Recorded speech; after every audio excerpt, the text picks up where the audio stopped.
আমার মার ইন্তেকালের 2 সপ্তাহ আগে শুক্রবার আমি বলতেছি, মা আমি জুমার নামাজ পড়াইতে যাই, দোয়া করেন। মা বিছানে অচেতন পড়া, 2 বছর, মুখে উঠে খাওয়ানো লাগে, পোলাপানের মতো প্যাম্পাস পরায় রাখছি আমরা, মুখে উঠে খাওয়াইছি। বললাম, মা আমি নামাজ পড়াইতে যাই, দোয়া করেন। মা কয়, আজকে কি বার? আমি বললাম, আজ তো শুক্রবার। তো তোমরা আমারে বলবা না আমি সূরা কাহাফটা একটু পড়তাম? আমি বললাম, মা আপনি তো কোরআন শরীফ তো দেখে পড়তে পারবেন না। মুখস্থ পড়বো। তো পড়ে মা সূরা কাহাফের শেষ পৃষ্ঠা আমাকে শুনাইলেন। কি হইছে বাপ? আমার মার সেই মরে মরে ভাব, সে অবস্থা সূরা কাহাফ মুখস্থ। কোরআন শরীফের অনেক জায়গা দিয়ে আমার মার মুখস্থ ছিল। মাদ্রাসার যোগ্য আসাতেজা কেরাম, শিক্ষক শিক্ষিকা মণ্ডলী, এই অঞ্চলের অনেক অনেক উলামাই কেরাম, আইম্মায়ে মাসাজিদ, স্টেজে উপস্থিত আমার অত্যন্ত শ্রদ্ধাভাজন উস্তাদ হযরত মাওলানা হযরতুল আল্লামা নুরুল্লাহ সাহেব হাফিজাহুল্লাহ, প্রাণপ্রিয় দেশবাসী, অত্যন্ত দামি মাসের দামি সময় আল্লাহ পাক রব্বুল আলামিনের শাহী দরবারে পাঠাই আমাদের পক্ষ থেকে অসংখ্য শুকর যে আল্লাহ পাক রব্বুল আলামিন আমাদেরকে মুক্ত পরিবেশে হেদায়েতের আশায় গুমরাহির ভয়ে, সওয়াবের আশায় গুনার ভয়ে, জান্নাতের আশায় জাহান্নামের ভয়ে, আল্লাহ তার রাসূল সাল্লাল্লাহু আলাইহি ওয়াসাল্লামের প্রেম ও ভালোবাসা নিয়ে শিরিক মুক্ত ঈমান, কুফর মুক্ত ঈমান, বিদআত মুক্ত সুন্নতি আমলের প্রশিক্ষণ দেওয়ার উদ্দেশ্যে আসার বসার তৌফিক এনায়েত করেছেন। সকলে পড়ি আলহামদুলিল্লাহ। নবী আলাইহিস সালাতু ওয়াস সালাম মাহফিল করতেন, আমরাও সেই সূত্রে মাহফিল করি। হুজুর যদি মাহফিল না করতেন তাহলে আমরাও করতাম না। পার্থক্য শুধু এতটুকু, হুজুরের সময় হুজুর নিজে বয়ান করেছেন, শ্রোতা ছিলেন সাহাবায়ে কিরাম। এখন উলামায়ে কিরাম বয়ান করে, শ্রোতা আমার দেশের প্রাণপ্রিয় সাধারণ জনতা। পার্থক্য, হুজুরের সময় মাইক ছিল না, হুজুর মুখে বয়ান করতেন, সাহাবায়ে কিরাম শুনতেন। এখন অত্যন্ত সুন্দর শব্দযন্ত্র দূর দূর থেকে শোনা যায়। হুজুরের সময় কারেন্টের লাইট ব্যবস্থা ছিল না, এত সুন্দর প্যান্ডেল ছিল না। আল্লাহ পাক উন্নতির জগতে এগুলো সব আমাদেরকে দান করেছেন। বাকি বয়ান বক্তৃতা নবী আলাইহিস সালাতু ওয়াস সালাম ও কোরআন সুন্নাহকে সামনে নিয়ে কথা বলতেন। আমরাও সেখান থেকে আনিত শিখা কথাগুলো আপনাদের সামনে রিপ্লাই করি, উপস্থাপন করি। হুজুর আলাইহিস সালাতু ওয়াস সালামের সামনে মাঠ উন্মুক্ত, মক্কায়ও কম ছিল না জায়গা, মক্কায় অতটা বেশি সুযোগ পান নেই। মদিনায় যে খোলা মাঠে হুজুর বয়ান করতেন, পিছনে মাঠে জায়গার অভাব ছিল না, যার যেমন খুশি সে সেখানে বসতেন। হুজুরের আওয়াজের মধ্যে একটা মুজিজা ছিল। 1 লক্ষ মানুষও যদি সামনে বসা থাকতেন, সামনের পায়ের কাছের মানুষটা যে আওয়াজে শুনতো হুজুরের মুখের কথা, 1 লক্ষ নম্বর পিছনের জন্য একই আওয়াজে শুনতে পারতেন।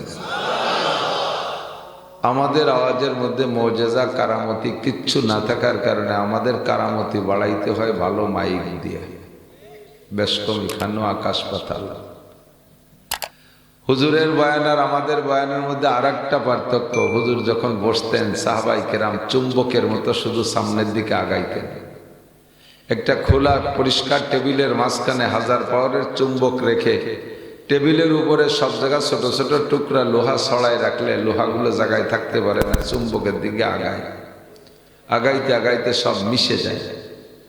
হুজুর আর সাহাবায়ে কিরামদের মাঝে এমন একটা আকর্ষণ ছিল, হুজুর যখন বয়ান করতেন কোরআনের আকর্ষণ, হাদিসের আকর্ষণ, হুজুরের জিসমানি রূহানি আকর্ষণে সাহাবায়ে কিরামরা শুধু সামনের দিকে আগাইতেন। এত ঘন হয়ে যেত বসতে বসতে যে দুইজনের মাঝখানে একটা আঙ্গুল ঢুকানোর ফাঁকা থাকতো না। এটা হলো সাহাবায়ে কিরামদের বসার অবস্থা। তো হুজুরের সময় জায়গার অভাব নেই, কিন্তু হুজুরের আকর্ষণে সামনের দিকে আগায় চলে আসতো। কিয়ামত পর্যন্ত দুনিয়ার কি হালাত হবে এটা আল্লাহ পাক রব্বুল আলামিন জানে কি না? তো বাংলাদেশে আইসা ছোট ছোট জায়গা, এই পিরোজপুর, স্বরূপকাঠি, নিচু এলাকা, ঘন বসতি, এর মধ্যে ছোট্ট একটা মাঠের ভিতরে মাহফিল হবে, লোকজন বেশি হয়ে যাবে, লোক বসতে জায়গা পাবে না। এবার বক্তারা যদি বা কর্তৃপক্ষ বাংলায় ডাকে তাহলে আসতেও পারে, নাও আসতে পারে, মানতেও পারে, নাও মানতে পারে। এই জন্য এই মাঠের জন্য আল্লাহ পাক একটা আয়াত নাজিল করে দিয়ে রাখছে। আল্লাহ পাক বলেন, ওয়াইদা কিলা লাকুম তাফাসসাহু বিল মাজালিস, যখন বলা হবে তোমাদেরকে, কেউ বলবে, উলামায়ে কেরাম বলুক, যে কেউ বলুক যে মজলিসের মধ্যে জায়গা হচ্ছে না, ফাফসাহু। যদি বলে তাফাসসাহু বিল মাজালিস, মজলিসের মধ্যে একটু জায়গা দেন, জায়গা কম হয়ে গেছে, লোক বেশি হয়ে গেছে, তাহলে ফাফসাহু, তাড়াতাড়ি জায়গা করে দাও, একটু আগায় আগায় বৈশা জায়গা করে দাও। আল্লাহর হুকুম। কার হুকুম?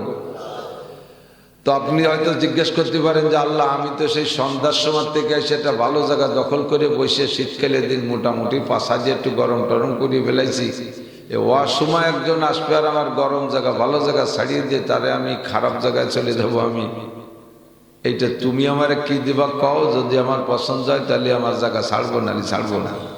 আপনি যদি বলেন, তাও আল্লাহ অ্যাডভান্স বলে রাখছে, ইয়াফসাহিল্লাহু লাকুম, আল্লাহ তাআলা তোমাকে এর চেয়ে উত্তম জায়গার ব্যবস্থা করে দিবেন।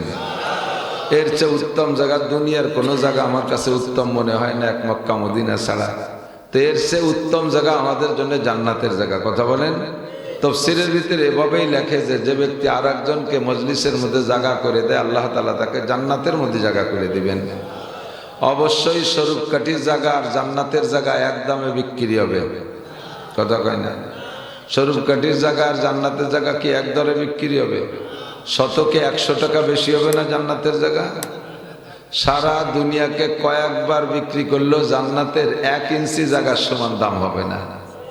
তা আপনি যদি একটু পাশা ঘষে আগায় আসেন, অট্টুক জায়গা ছেড়ে দিয়ে আসেন, এক তো জান্নাতের মধ্যে জায়গা হবেই। 2 নম্বরে একরামের নিয়তে আসেন যে আমি আগায় বসলে আর এক ভাই বসতে পারবে, তাহলে আর একটা সহজ ইনকাম, 10 বছর এতেকাফের নেকি আল্লাহ তাআলা আপনাকে দান করবেন। একটু পাশা ঘষে আগায়, অনেকে শুধু এরকম জ্বলতেছে, আসলে নিচেই সরতেছে না, কেমন ধোকা দিয়া দিয়ে ভাব টেকতেছে। যারা দাঁড়িয়ে আছেন তারা ভিতরে ঢুকে বসবেন, একটু সামনে আগায় বসলে ফাঁকা জায়গাটা পূরণ করে বসবেন, আর একজন বসতে জায়গা পাবে। মাশাআল্লাহ, আলহামদুলিল্লাহ। সত্যই সারা বাংলাদেশ ঘুরে দেখছি, পুরো বরিশাল বিভাগটাই, পুরো বরিশাল বিভাগের প্রত্যেকটা অংশের মানুষ যারা মুসলমান, এরা অনেকটাই কি বলবো, দিনদার এবং পরহেজগার, এবং মানার মধ্যে খুব বেশি, কমান ফলো করে। আগের থেকে, পূর্ব থেকে, যেমন সারসিনের পিসা হুজুর রহমতুল্লাহ আলাইহি ছিলেন, তার খোলাফা ভক্তরা এরকম মানার স্বভাব। পরবর্তীতে চরমনের পিসা হুজুর রহিমাহুল্লাহ এবং তার বংশধর যারা আছে ওরাসা, তাদের কথা এদেশের মানুষ খুব মানে। ওয়াজের মাঠে আসলে আমরা সেটা অনুভব করতে পারি। আমরা বক্তারা আড়ালে গিয়ে আপনাদের প্রশংসা করি। যে অঞ্চলের মানুষ অশুনতে দিশে পায়, কথা মানে খুব তাড়াতাড়ি। যারা দাঁড়িয়ে আছেন তারাও হয়তো এই প্রশংসাটা নিয়ে নেবেন, দাঁড়াই না থেকে ভিতরে ঢুকে বসে পড়লে বুঝবো যে সত্যি মানে। আর না খালি বসা কয়জন মানে, দাঁড়ায়নি কয়জন মানে না।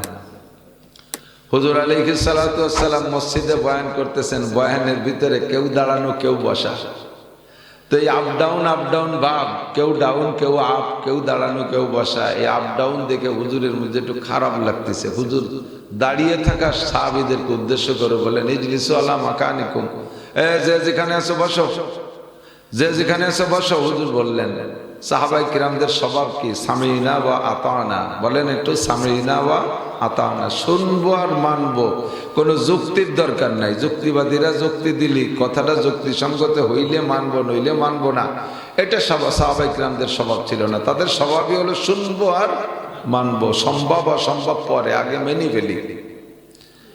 তো সাহাবায়ে কিরাম সব বসে পড়ছেন। বসার পরে বয়ান শেষ করে হুজুর মসজিদ থেকে বেরোইয়া বাইরে এসে দেখেন এক বুড়া, এই লাল রুমাল তো দেশের মানুষের ইউনিফর্মের মতো, জাতীয় পোশাকের মতো লাল রুমাল পরে, এই লাল রুমাল মাথায় ঘুমটা দিয়ে বসে আছে। বাইরে এসে হুজুর বললেন, আসসালামু আলাইকুম মান আনতা ইয়া সাহেব, মুরব্বী আপনি কে? সালাম দিয়ে বললেন। উনি দাঁড়িয়ে বললেন, ওয়া আলাইকুস সালাম ইয়া রাসূলুল্লাহ, আনা আম্মুকা আব্বাস। ভাতিজা, আমি তোমার চাচা আব্বাস বসে আছি, আমি তোমার চাচা আব্বাস বসে আছে। হুজুর বললেন, আপনি শোনেন নাই, জানেন না আমি মসজিদের মধ্যে বয়ান করতেছি, আপনি বয়ান না শুনে বাইরে বসে থাকলেন কা? ভিতরে ঢুকলে তো দুই কথা শুনতে পারতেন। তো হযরত আব্বাস বলতেছেন, ভাতিজা আমি ঘর থেকে খবর পেয়েছি তুমি বয়ান করতেছো, এই বয়ান শোনার জন্য আমি বাড়ির থেকে আসছি। আস্তে আস্তে আস্তে আস্তে এ পর্যন্ত যখন আসছি তখন তোমার একটা বয়ান আমার কানে ভেসে আসলো। ওই বয়ানটার পর আমল করতে গিয়ে আমি বসে পড়ছি। হুজুরের তো তা মনে নাই হুজুর কি বলছেন সেই বয়ানটা। চাচা যান, সেই বয়ানটা কি ছিল যে আপনারে এই জায়গা বসাই ফেললো? তো হযরত আব্বাস বলতেছেন, ভাতিজা আস্তে আস্তে এ পর্যন্ত যখন আসছি তখন তোমার একটা বয়ান কানে আসলো, যে যেখানে আছো সে সেখানে বসো। তখন তো আমি এখানে ছিলাম, তো তোমার কথার পর আমল করতে গিয়ে আমি বললাম, আব্বাস আর এক কদমে আগানো যাবে না, তাই বসে পড়ছি। বলবেন সুবহানাল্লাহ। এনাদের নাম সাহাবা। এনাদের নাম কি? হুজুর এজন্যই বলেন, আল্লাহ আল্লাহ ফি আসহাবি, নো টক বাট উসকুত, কথা কবা না আমার সাহাবায়ে কিরামদের ব্যাপারে। আল্লাহকে ভয় পাও সাহাবায়ে কিরামদের ব্যাপারে, তাদের সম্পর্কে মুখ খুলো না, খুলছো তো মরছো। যে জাতি সাহাবায়ে কিরামদের সমালোচনায় লিপ্ত হবে, তারা যতই যেভাবেই হোক বাইতে বাইতে একেবারে সাত দরবে দরবে ভাবে চলে গেছে, কাছাকাছি 1 ইঞ্চি দূর আছে, আর মাত্র একটু আঙ্গুল উঁচু করলে সাত ধরতে পারবে, ওই জাতি একে আষাঢ়ে মাটির তলে চলে যাবে। আল্লাহ আল্লাহ ফি আসহাবি। হুজুর বললেন, চাচা তাহলে তো বাইরে থেকে আমার সব বয়ান শুনতে পারেন না, আমি কি বয়ানগুলো আবার পুনরাবৃত্তি করব? আপনি যেগুলো শুনতে পারেন নাই ওই কথার পরের থেকে বাকিটুক। হযরত আব্বাস বলেন, ভাতিজা তোমার বয়ানের মধ্যে আওয়াজের মধ্যে মুজিজা আছে। তোমার পায়ের কাছে বসে যারা শুনছে তারাও যে আওয়াজে শুনছে, আমি বাইরে বসে একই আওয়াজে সব বয়ান শুনছি। তোমার আর ওই কথা দোহরানো লাগবে না। বলেন সুবহানাল্লাহ। হুজুর বুকের সাথে জড়িয়ে কপালে চুমু খেয়ে বললেন, মান তাশাব্বাহা বিকওমিন ফাহুয়া মিনহুম, যার সাথে যার মিল হবে তার সাথে তার হাসর হবে। আমার সাহাবায়ে কেরামদের এরকম মানার মাদ্দা, এরকম মানার যোগ্যতা, এদের সাথে কিয়ামত পর্যন্ত যারা মিল করতে পারবে এদের সাথে তারাও জান্নাতি হয়ে যাবে। আসহাবি কুল্লুহুম উদুল, আমার সাহাবায়ে কেরাম সকলে ন্যায়ের উপরে প্রতিষ্ঠিত। আসহাবি কুল্লুহুম উদুল, কুল্লুহুমের কি মানে আমার হুজুরের কাছে শুনে দেখেন, কুল্লুহুমের মানে একজনও বাদ নাই। যত সাহাবায়ে কেরাম নবী পাকের ছিলেন সকলকে হুজুর সার্টিফিকেট দিয়েছেন কুল্লুহুম উদুল। কাজেই তাদের কোনো ত্রুটি থাকলে সেটা আল্লাহ তাদের ভিতরে ফয়সালা হবে, ওইটা ধরার যোগ্যতা আমাদের নাই। কথা বলুন ঠিক কি ঠিক না? আল্লাহ পাক রব্বুল আলামিন সাহাবায়ে কেরামদের মতো আমাদেরকে মানার তৌফিক দান করে, বলেন আমিন। আরবিতে বলে শরফুল মাকানে বিল মাকিন, অবস্থানকারীর কারণে অবস্থানের দাম বাড়ে ও কমে। ব্যক্তির কারণে স্থানের দাম বাড়ে ও কমে, বস্তুর কারণে স্থানের দাম বাড়ে ও কমে। কি মর্যাদা সরমুনেশ্বরের, কি মর্যাদা সরসিনের এই দ্বীপের, স্বরূপকাঠি পিরোজপুরের কি মর্যাদা, জায়গা একই জায়গা। ওই চট্টগ্রামের মাটিরও যে মাটি, রংপুরের মাটিও যে মাটি, গোপালগঞ্জের মাটিও যে মাটি, আর এক জায়গার মাটিও যে মাটি, এ জায়গার মাটিও সেই মাটি। এই মাটির ভিতরে মরহুম সৈয়দ ইসহাক রহমাতুল্লাহ আলাইহে, ফজলুল করিম রহমাতুল্লাহ আলাইহে, নিসারউদ্দিন রহমাতুল্লাহ আলাইহে, এ সকল বড় বড় মানুষের জন্মের কারণে এ মাটিটা সোনার চাইতে দামি হয়ে গেছে। তাদের ওসিলায় আল্লাহ তাআলা এই অঞ্চলে হাজার হাজার হক্কানি রব্বানি যোগ্য বিজ্ঞ উলামায়ে কেরাম তৈরি করে দিয়েছেন। এদের কারণে মাটি দামি। কথা কন, একে বলে শরফুল মাকানে বিল মাকিন। গোপালগঞ্জের গহরডাঙ্গা জায়গার নাম ছিল গোপের ডাঙ্গা, গ্রামের নাম। আগের 3টে বোতল আপনার যদি হাতে দেই যে আমি তো বাড়ি যাওয়ার দরকার ছিল, কিন্তু এদিকে একটা ব্যস্ততায় চলে যাচ্ছি, তুমি বাড়ির দিক যাচ্ছ, এই ব্যাগটা নিয়ে যাও, 3টে বোতল আছে, প্রথম 3 বোতল কষ্ট হইলেও নেবেন, মনে মনে একটু শখ জন্মদিত, ঘির বোতলও আছে, ভাবিরে কই একটু ডেলি নিয়ে গেলাম না, কতদিন ঘি খাই নাই, এ বলে নেবেন 3 বোতল। কিন্তু 4 নম্বর বোতলটা যদি আপনার হাতে ধরাই দেওয়া হয়, পিরোজপুর আনিকা ডায়াগনোসিস সেন্টারে আমার আজকে সকালে পেশাবটা টেস্টের কথা ছিল, বোতল তো বুঝে তুইছি, আমি তো যাতে সময় পাচ্ছি না, তোমার মিষ্টিটা পথ বাড়া দেওয়ানি, বোতলটা একটু হাতেরই নিয়ে যাও, নেবেন কেউ? হ্যাঁ, আমি তোমার মুখ বইয়ে পয়সা খাতে যাবানি, এই কইয়ে ওই বোতল কেউ হাতে ধরবে না, বোতলটারে শেষ করে ফেলাইছে পেশাবে, ঠিক না? জানুয়ারি মাসের 1 তারিখ 31st নাইট রাতটাকে নষ্ট করে ফেলাইছে এক শ্রেণীর কুলাঙ্গার খ্রিস্টান, ইহুদ, নাসারা। আর এই দেশের হাজার হাজার যুবক যুবতী, আপনারা তো অনেকেই ঘুমাইছিলেন, আমরা তো বক্তারা রাতভর দৌড়ে বেড়াই। ঢাকার থেকে আসি বিশ্ব রোডে, বিশেষ করে ভাঙ্গা থেকে নিয়ে যাত্রাবাড়ি পর্যন্ত 6 লেন। আর এই কপাল, মোটর সাইকেল তো চালাইতেছে ড্রাইভার, পিছনে পাওয়ার ব্যাংক একটা বসাইছে। পাওয়ার ব্যাংক চেনেন? সুন্দরী মাইয়েরটা পিছনে বসাতে পারলে পারে ড্রাইভারের পাওয়ার বাড়ে, এই জন্য ওইটার নাম হলো পাওয়ার ব্যাংক। এই পাওয়ার ব্যাংক বসাইয়া রাতভর জানোয়ার দাওয়াই বেড়াচ্ছে। জানোয়ার ঢুকবে রাত 12টার পরে। এই জানোয়ার পহেলা জানোয়ার ধরার জন্য একবার এপাশে একবার ওপাশে, আরে কি মার্চ! আমার বিশ্বাস সারা বিশ্বব্যাপী 31st নাইটে হাজার হাজার জিনা, ব্যভিচার, অন্যায়, অবিচার হয়েছে। কথা বলুন ঠিক ঠিক না?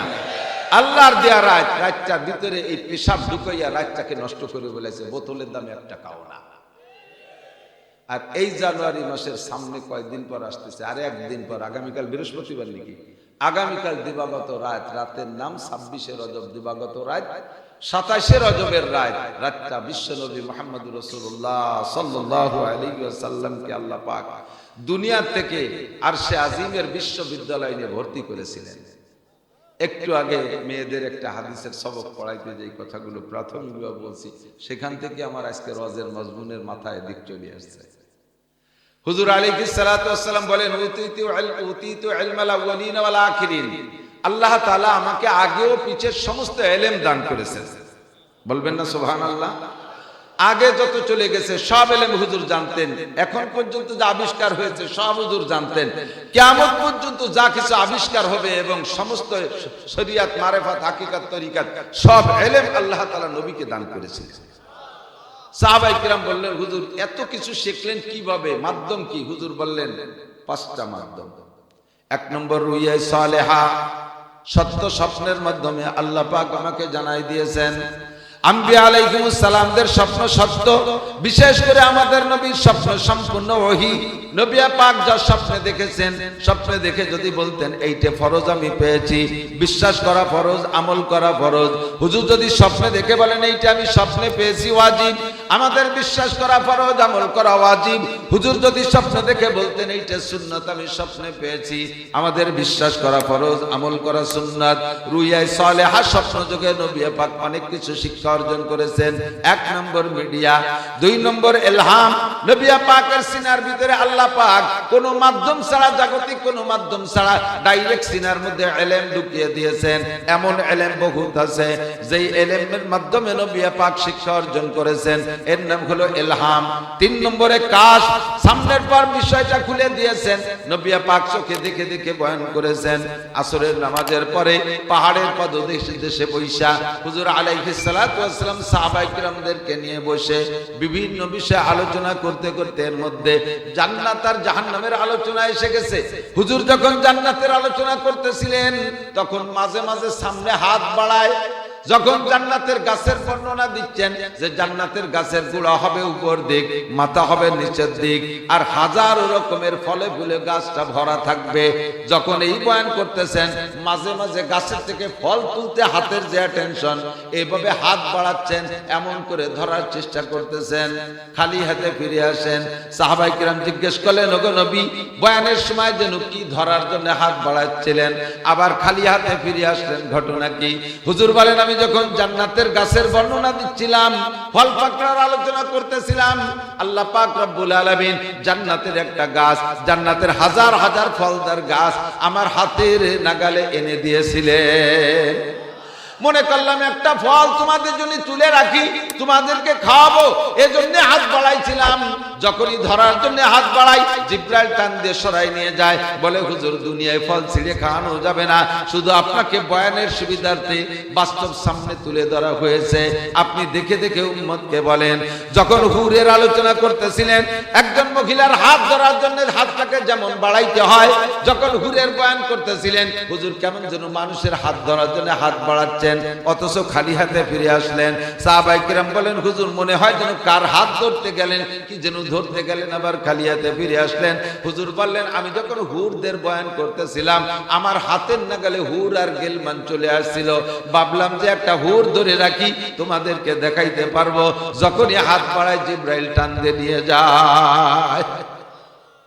এর নাম হলো কাশফ। নবী পাকের সামনে আল্লাহ পাক ওপেন করে দিয়েছেন, দেখে দেখে বলছেন। 3 নম্বর মিডিয়া হলো জিবরিল আলাইহিস সালামের মারফত আল্লাহ পাক রব্বুল আলামিন আসমানি কালাম সব জিবরাইলের মাধ্যমে নবী পাককে শিক্ষা দিয়েছেন। 30 পারা কোরআন শরীফ, শুধু 30 পারা কোরআন শরীফই না, অনেক অনেক কথা যেগুলো আল্লাহর কথা জিবরাইলের মাধ্যমে নবীর কাছে আসছে, আল্লাহর কথা জিবরাইলের মাধ্যমে নবীর কাছে আসছে, কিন্তু কোরআন শরীফের আয়াত না। একে বলা হয় হাদিসে কুদসি, একে বলা হয় হাদিসে কুদসি। কথা আল্লাহর, ভাষা নবীর, কোরআন শরীফের আয়াত না। এরকম বহু কথা জিবরাইলের মাধ্যমে নবী পাক শিক্ষা গ্রহণ করেছেন। 5 নম্বরে স্বপ্নের মাধ্যমে যা শিখাইছেন, ইলহামের মাধ্যমে শিক্ষা দিয়েছেন, কাশফের মাধ্যমে শিক্ষা দিয়েছেন, জিবরাইলের মাধ্যমে শিক্ষা দিয়েছেন। অনেক রাজ আর গোপন ভেদ, এই কথাগুলো 4টি মাধ্যমে শিক্ষা দিলে আল্লাহ তৃপ্তি পাবেন না, নবী পাকও তৃপ্তি পাবেন না। এইটা ফেস টু ফেস সামনে বসায় শিক্ষা দিতে হবে। এই জন্য আল্লাহ পাক রব্বুল আলামিন নবী আলাইহিস সালাতু ওয়াস সালামকে 26শে রজব দিবাগত রাতে, অধিকাংশ মুহাদ্দিসিন আর মুআররিখিনদের এ ব্যাপারে একমত, 26শে রজব দিবাগত রাতে জিবরাইল আর মিকাইলের মাধ্যমে জান্নাতি পরিবহন বুরাকে চড়াইয়া 7 আসমান পেরিয়ে সিদরাতুল মুনতাহা পার করে বাইতুল মামুর পার করে আরশে আজিমে আল্লাহ পাকের সামনে নিয়ে বসার সুযোগ করে দিয়েছিলেন। নবী আলাইহিস সালাতু ওয়াস সালামের এই ভ্রমণের কারণে রজব মাসের 26শে রজব অত্যন্ত দামি। কথা বলেন, এটা হয়ে গেছে ঘির বোতল। কিসের বোতল? 1 জানুয়ারি এসে কিসের বোতল? পেশাবের বোতল। আর এই আগামীকালকে দিবাগত রাত হবে কয় তারিখের রাত? 15ই দিবাগত রাত। এই জানুয়ারি মাসের 15 দিবাগত 16 তারিখের রাতটা হবে ঘির বোতল। শরফুল মাকানে বিল মাকিন। নবী পাকের নবুয়তির 8 বছর চলে গেছে। 8 বছর। কয় বছর? 8 বছর অথবা 10 বছর।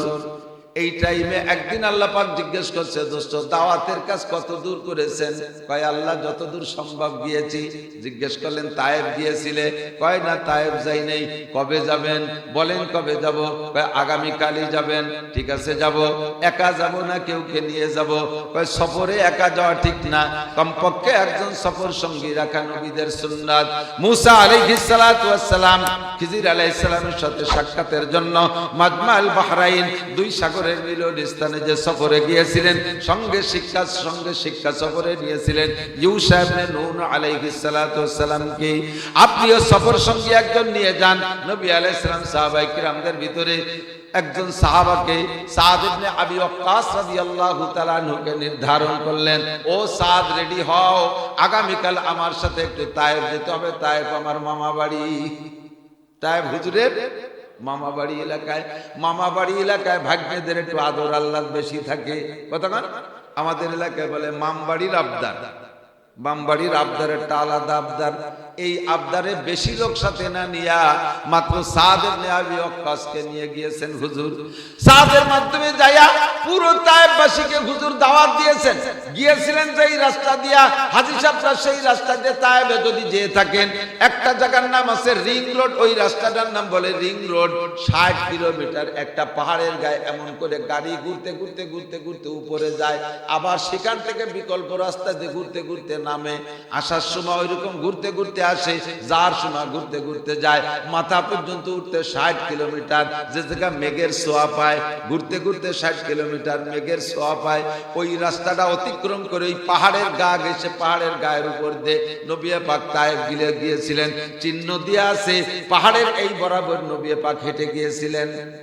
তায়েফ যাইয়া সাদ ইবনে আবি ওয়াক্কাস দাওয়াত দিলেন। তায়েফবাসীরা উপস্থিত হলো।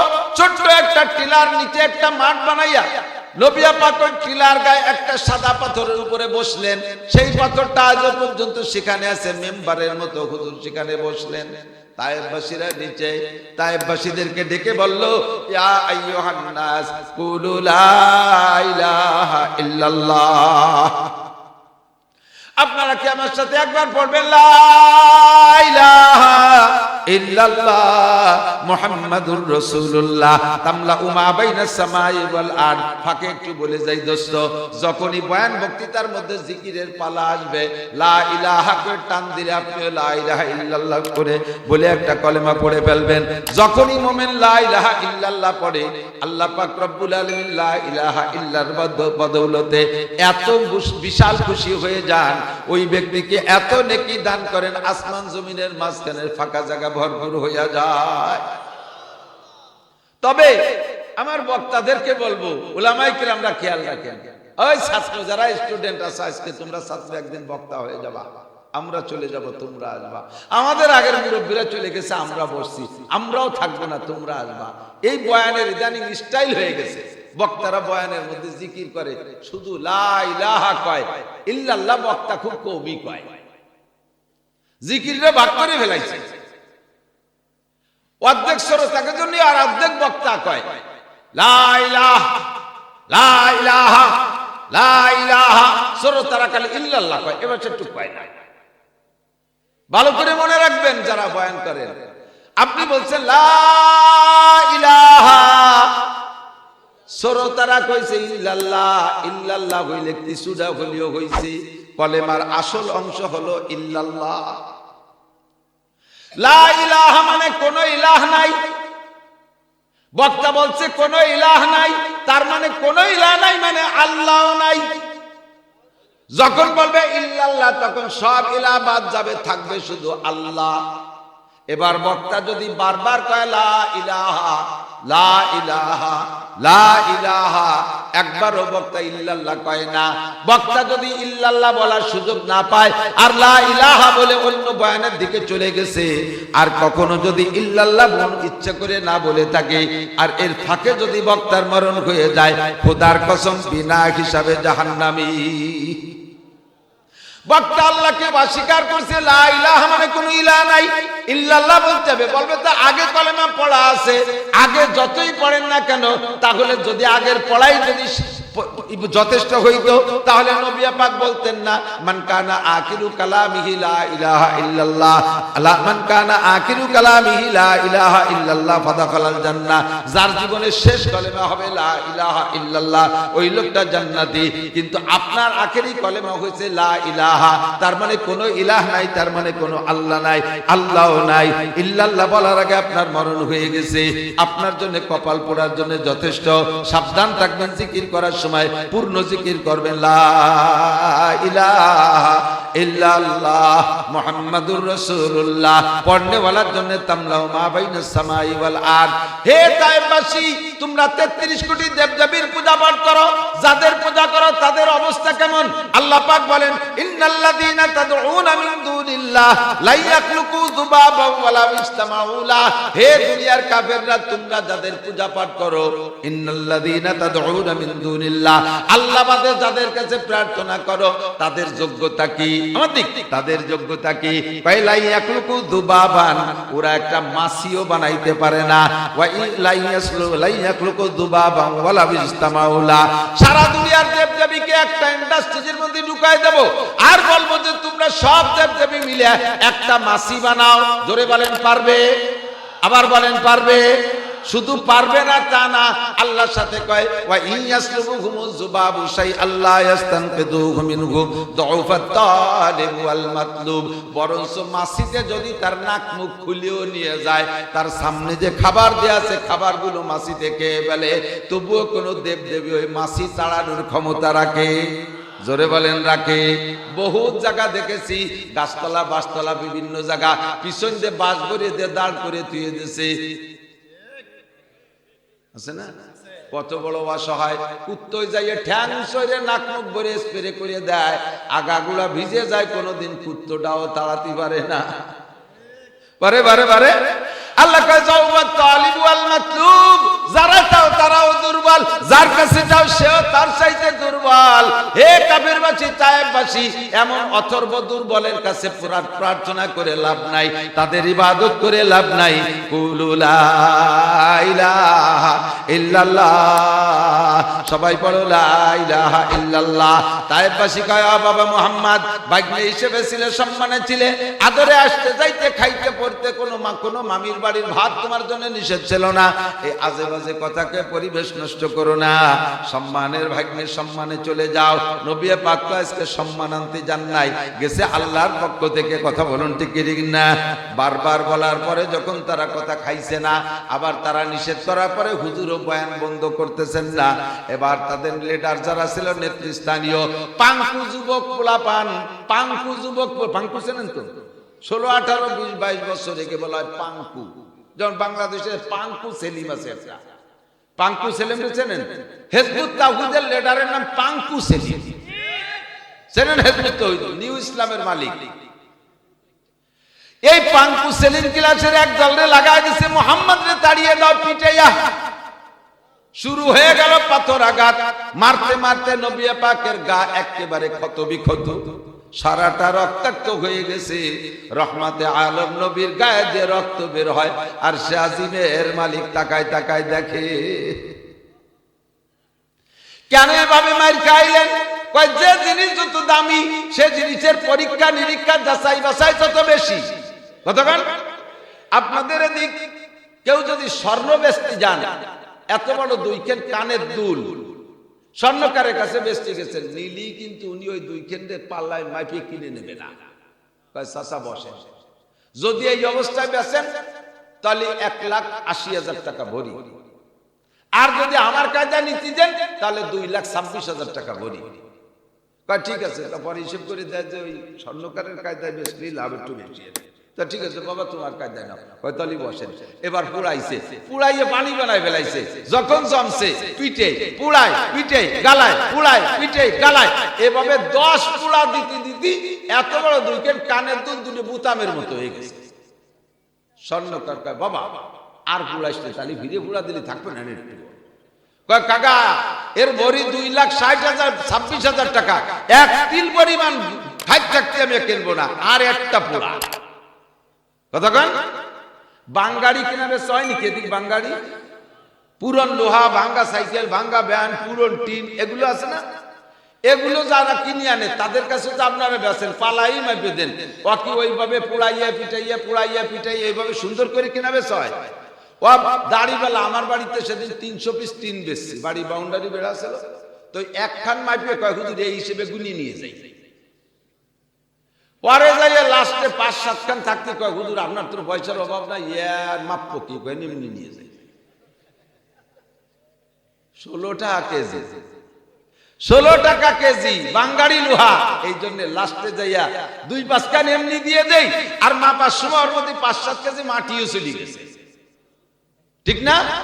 স্বর্ণ যদি হয় পোড়াই পিটাইয়া খাদ্যের করে কিনা বেচা হয়, বাঙ্গাড়ি যদি হয় 16 টাকা কেজি, তার ভিতরে 5-7 কেজি মাটিও যাইতে পারে, লাস্টে 2-5 কেজি এমনিও যাইতে পারে। কথা বলেন ঠিক কি ঠিক না? মুসলমান স্বর্ণের জাতি, আল্লাহ পাক এদেরকে পুড়াইয়া পিটাইয়া তাহকিক করে বাছাই করে নেবে। খাই থাকতে মুসলমানকে আল্লাহ গ্রান্ট করবে না। আর কাফের মুশরিক ইহুদ নাসারা এগুলো বাঙ্গাড়ির জাতি, ও পুড়াইয়া পিটাইয়া খাই বের করে নেবে না, ও 16 টাকা দামে কেজি। কথা বলেন ঠিক কি ঠিক না?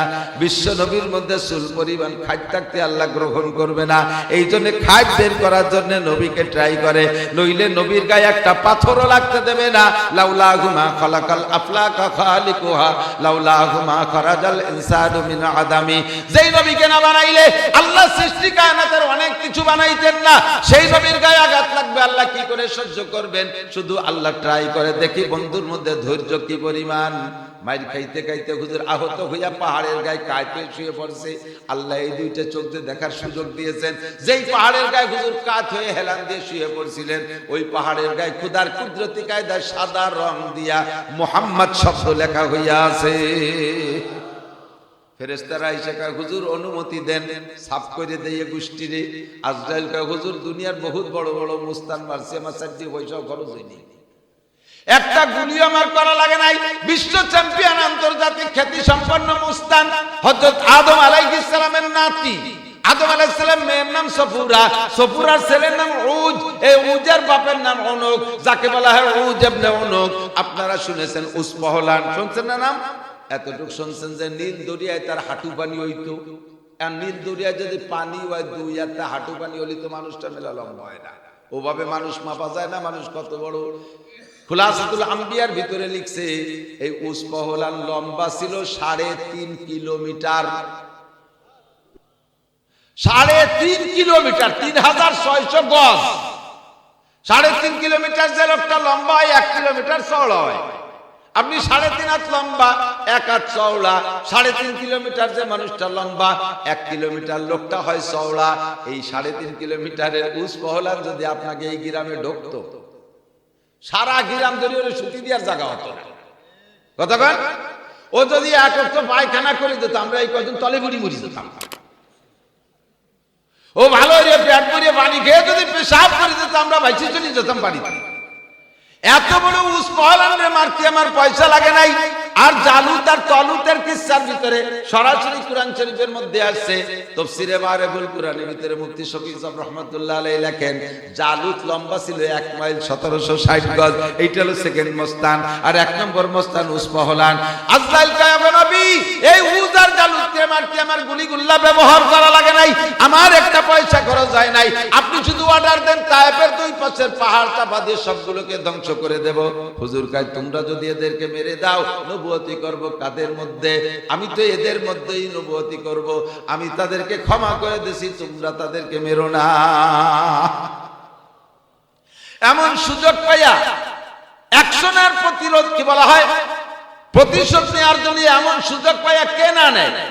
আমরা যখনই সুযোগ পাই প্রতিশোধ যেভাবে পারি নেই। কথা কোন ঠিক কি ঠিক না? আওয়ামী লীগ যখন সুযোগ পেয়েছে তখন তারা প্রতিশোধ নেছে। তারা যখন হাইরা গেছে, এবার পরে যারা মোটামুটি সংসদ হাতে আসার আগেই তারা সুযোগ পাইয়া প্রতিশোধ নিতে তালে আছে। এরপরে বাকি যেটুক আছে ইনশাআল্লাহ ক্ষমতা হাতে পাইলে নিয়েই ছাড়িব। এ প্ল্যান করে অনেকে দাঁতে হাতে হার দিচ্ছে, হাত ধার দিচ্ছে। কথা কোন? হাতেও ধার দিচ্ছে, দাঁতেও ধার দিচ্ছে। সুযোগ পাইলে আমরা ছাড়ি না। নবী আলাইহিস সালামের পক্ষে দাঁড়াইছেন সব ফেরেশতারা, এমনকি বিশ্ব মস্তান হযরত আজরাইল আলাইহিস সালাতু ওয়াস সালাম পর্যন্ত সমস্ত মস্তানকে দুলাই দেয়। যিনি তিনি হইছে কয় হুজুর বলেন আমি সাইজ করে দেই। হুজুর কয় না, আমি তাদেরকে মাফ করে দিছি। কন্না সুবহানাল্লাহ। আল্লাহ পাক সঙ্গে সঙ্গে কয় নুন ওয়াল কলামি ওয়া মা ইয়াসতুরুন মা আনতা বিনিমাতি রাব্বিকা বিমাজনুন ওয়া ইন্না লাকা লাআজরান গায়রা মামনুন ওয়া ইন্নাকা লাআলা খুলুকিন আযীম। হে নবী, আপনার মতো চরিত্রবান আমার সৃষ্টি কায়নাতের মধ্যে আর কেউ নাই।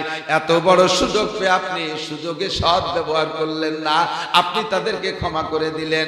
নবী পাকের চরিত্রকে বলা হয় সর্বোত্তম চরিত্রের অধিকারী। কথা বলুন ঠিক কি ঠিক না? ফাঁকে অল্পের মধ্যে 3টে কথা কয়ে যায়। উত্তম আখলাকের 3 ক্লাস, ভালো চরিত্রের 3 ক্লাস। একটা হলো খুলুকে হাসান, আর একটা খুলুকে কারিম, আর একটা হলো খুলুকে আজিম। খুলুকে হাসান মানে জাযাউ সাইয়্যাতিন সাইয়্যাতুম মিসলুহা, যে যতটুকু ক্ষতি করে আপনাকে তারে অতটুকু প্রতিশোধ নেওয়া তার থেকে। এটা হলো খুলুকে হাসান। এটা হযরত মুসা আলাইহিস সালামের স্বভাব ছিল। মুসা আলাইহিস সালামের কেউ সোয়ারটা দিয়ে খালি হাতে বাড়ি যেতে পারেনি,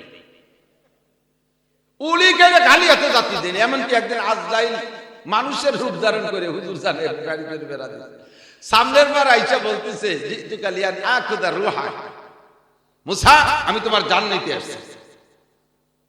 মুসা আলাইহিস সালাম আর দেখা দেখি নাই, ফাজারাবা আলাইহি বক্সিং মারি দিয়েছে, চোখ জড়াই।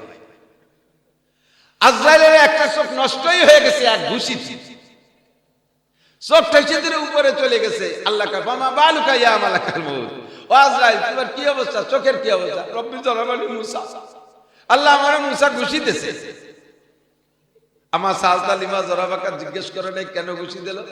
কয় আল্লাহ যদি জিজ্ঞেস করলে আরেকটা দিত, এক চোখের মধ্যে সেরিয়েছি। আল্লাহ কা সুম্মা যাহাবাস আল লিমা জরাবাকা, আবার যাও জিজ্ঞেস করো মারলো কেন? আল্লাহ তুমি কইলি তো যাই লাগে, কিন্তু লোকটা বাড়ি মিজাজি, তো জিবরাইল পাঠালি কেমন হয়? ফিরাউনের বাবরসি বনি ইসরাইলের একজনের সাথে গ্যাঞ্জাম লাগাইছে, মুসা আলাইহিস সালাম থাপ্পড় দিয়ে ছিলেন, শেষ করে দিয়েছে।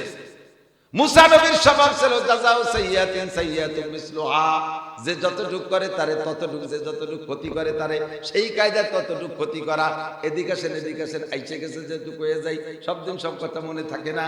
বর্তমানে উলামায়ে কিরামদের ভিতরে আগের থেকে এটা নিয়ম, এক শ্রেণীর উলামায়ে কিরাম এখন এই কথার পর অটল আছে, গণতন্ত্র হারাম। গণতন্ত্র হারাম, সত্যই গণতন্ত্র হারাম, গণতন্ত্র হারাম। এই যে নির্বাচন হচ্ছে, নির্বাচন হারাম। আমরা জীবন ভরে গণতন্ত্র হারাম বললাম, এখন আমরা সব উলামায়ে কিরাম গণতন্ত্রের মধ্যে নামিয়ে গেলাম। ফাঁকে 2-4 জন থেকে আমাদেরকে হিট মারে। এতদিন যে গণতন্ত্রের হারাম কইলে, এখন সেই গণতন্ত্রের জন্য জাগ ধরে নামিয়ে পড়লে কোন ফতোয়ায় কয়ে নাও, জবাব দাও কোন যুক্তিতে? এরকম একটা পেশ থেকে যাই কি যায় না। আমি এই জাযাউ সাইয়্যাতিন সাইয়্যাতুম মিসলুহা থেকে এবং কোরআন শরীফে জিহাদের আরেকটা আয়াত, ওয়াইদু লাহুম মাসতাতাতুম মিন কুওয়া তুরহিবুনা বিহি আদুওয়াল্লাহ। আমার দিক থেকে জবাব দেন, মানুষকে আগুন দিয়ে পোড়ায় মারা জায়েজ? কতক্ষণ জায়েজ? মানুষ তো দূরের কথা, শুয়োরটারও আগুন দিয়ে পোড়ায় জায়েজ নাই মারা। সাপ যেই বিষাক্ত হিংস্র প্রাণী, তাকেও আগুন দিয়ে পোড়ায় মারা জায়েজ নাই। মারার পরে পোড়াইতে পারেন, তবে পোড়াইয়া মারা জীবিত অবস্থায় আগুন দিয়ে সাপ মারাও জায়েজ নাই, পিপিলিকা মারাও জায়েজ নাই, হারাম। ঠিক? এবার বলেন, যত গোলা বারুদ আর আগ্নেয়াস্ত্র আছে, বোমার গুলি, এগুলো কি ঢাল সরকি, তীর তরবারি নাকা আগুন? এগুলো কি? যত বোমা মারে, বোমায় কি আগুন লাগে কি লাগে না? গুলিতে আগুন আছে না নাই? কামানের গুলার গুলিতে আগুন আছে না নাই? সমস্ত আগ্নেয়াস্ত্র, নামই তার আগ্নেয়াস্ত্র। এখন কাফের মুশরিকরা আইছে, যুদ্ধ করতেছে গাজায়, মুসলমানদেরকে মারতেছে বোমা মারিয়ে। আমরাও যদি এদিকে বোমা মারি, তাহলে বোমা তো আগুন, আগুন দিয়ে পুড়িয়ে মরবে, তা তো আগুন দিয়ে পোড়ায় মারা তো জায়েজ নাই, হারাম। কতক্ষণ? নবী আলাইহিস সালাম আগুনের যুদ্ধ করে নাই, সাহাবায়ে কিরাম তীর তরবারির যুদ্ধ করেছে। এখন কাফেররা আমাদেরকে আগুন দিয়ে পোড়ায় মারে, আমরা তাদেরকে আগুন দিয়ে পোড়ায় মারা হারাম। এই বলে যদি আগুনের বোমা না বানাইয়া, গোলা বারুদ না বানাইয়া, সে আগের মতো তীর তরবারি নিয়ে তাদের সাথে যুদ্ধ করতে যায়, জায়েজ হবে? কতক্ষণ সম্ভব? জায়েজ হবে? জায়েজই হবে না। আমরা সেখানে যে যুদ্ধে জিততে পারবো নাকি? কথা বলেন। তীর তরবারি নিয়ে তাদের সামনে যে যদি এখন আপনি যুদ্ধ করতে যে মারা যান, তাহলে শহীদ হবেনই না, বরঞ্চ আত্মহত্যার গুনাহ হবে। তারা আইছে কামান নিয়ে, আপনি গেছেন কেড়াইল নিয়ে, তারা আইছে বোমা নিয়ে, আর আপনি গেছেন সুনসুটা নিয়ে, তারা আইছে বিমান নিয়ে, আর আপনি গেছেন তীর তরবারি নিয়ে। এটা আপনি তাদেরকে মারতে যান নাই, বরঞ্চ ইচ্ছাকৃতভাবে আপনি তাদের কাছে মরতে গেছেন। এইটা আত্মহত্যার গুনাহ হবে, শহীদ তো দূরের কথা। কাজেই এই মুহূর্তে তাদের সাথে আমার যুদ্ধ করতে হলে বোমা বানাইতে হবে, আগ্নেয়াস্ত্র বানাইতে হবে। এবার ফতোয়া পাল্টানো লাগবে কি লাগবে না? কথা বলেন। আগুন দিয়ে পোড়ায় মারা হারাম ছিল, প্রয়োজন সাপেক্ষে আগুন দিয়ে এবার পোড়ায় মারা জায়েজ হয়েছে কি হয় নাই? গণতন্ত্র হারাম, কিন্তু গণতন্ত্র ছাড়া জায়গা মতো যাইতে পারবো না। কাজেই এই মুহূর্তে আমাকে গণতন্ত্র মাইনা, গণতন্ত্রের পর আমাকে আমল করা লাগবে কি লাগবে না? নইলে তো সংসদে যাইতে পারবো না, আমরা সুরাতন্ত্র তৈরি করতে পারবো না। এই সূত্র দৃষ্টিতে আমাকে গণতন্ত্রের হুকুম দেওয়া হয়েছে, ইনডাইরেক্ট হুকুম দেওয়া হয়েছে। যেমন আল্লাহ পাক বলেন, আল্লাহু আকবার, ওয়াইদু লাকুম মাসতাতাতুম মিন কুওয়া। তুমি যুদ্ধের জন্য এমন ভাবে প্রস্তুতি নাও, এমন ভাবে প্রস্তুতি নাও, তুরহিবুনা বিহি আদুওয়াল্লাহ, তোমার প্রস্তুতি দেখে আল্লাহর শত্রুরা যাতে ভয় পায়, এমন ভাবে আগে অ্যাটেনশন নাও, প্রস্তুতি নাও। কাফেররা আইছে বোমা নিয়ে, কাফেররা আইছে কামান নিয়ে, তারা আইছে ট্যাঙ্ক নিয়ে, সাজোয়া জানবরে সৈন্য নিয়ে আসছে, বিমান রকেট নিয়ে আসছে তারা। আমরা প্রস্তুতি নিছি কি নিয়ে?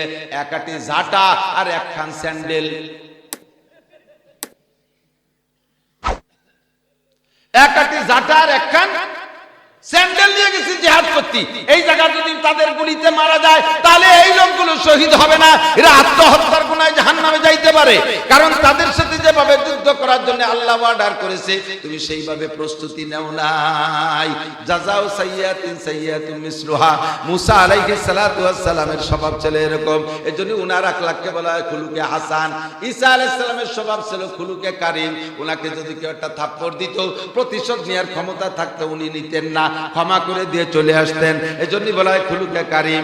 আর আমার নবীর স্বভাবের মধ্যে 5টি কি হাতে ব্যথা পাইছো, 4 নম্বরে তার কাছে ক্ষমা চায়, বাইরে ও ভাই তুমি নিশ্চয় যে কোনো কারণে আমার পর কষ্ট পেয়ে আমাকে আঘাত করেছো, তুমি সেই কষ্টটা আমারে মাফ করে দিও।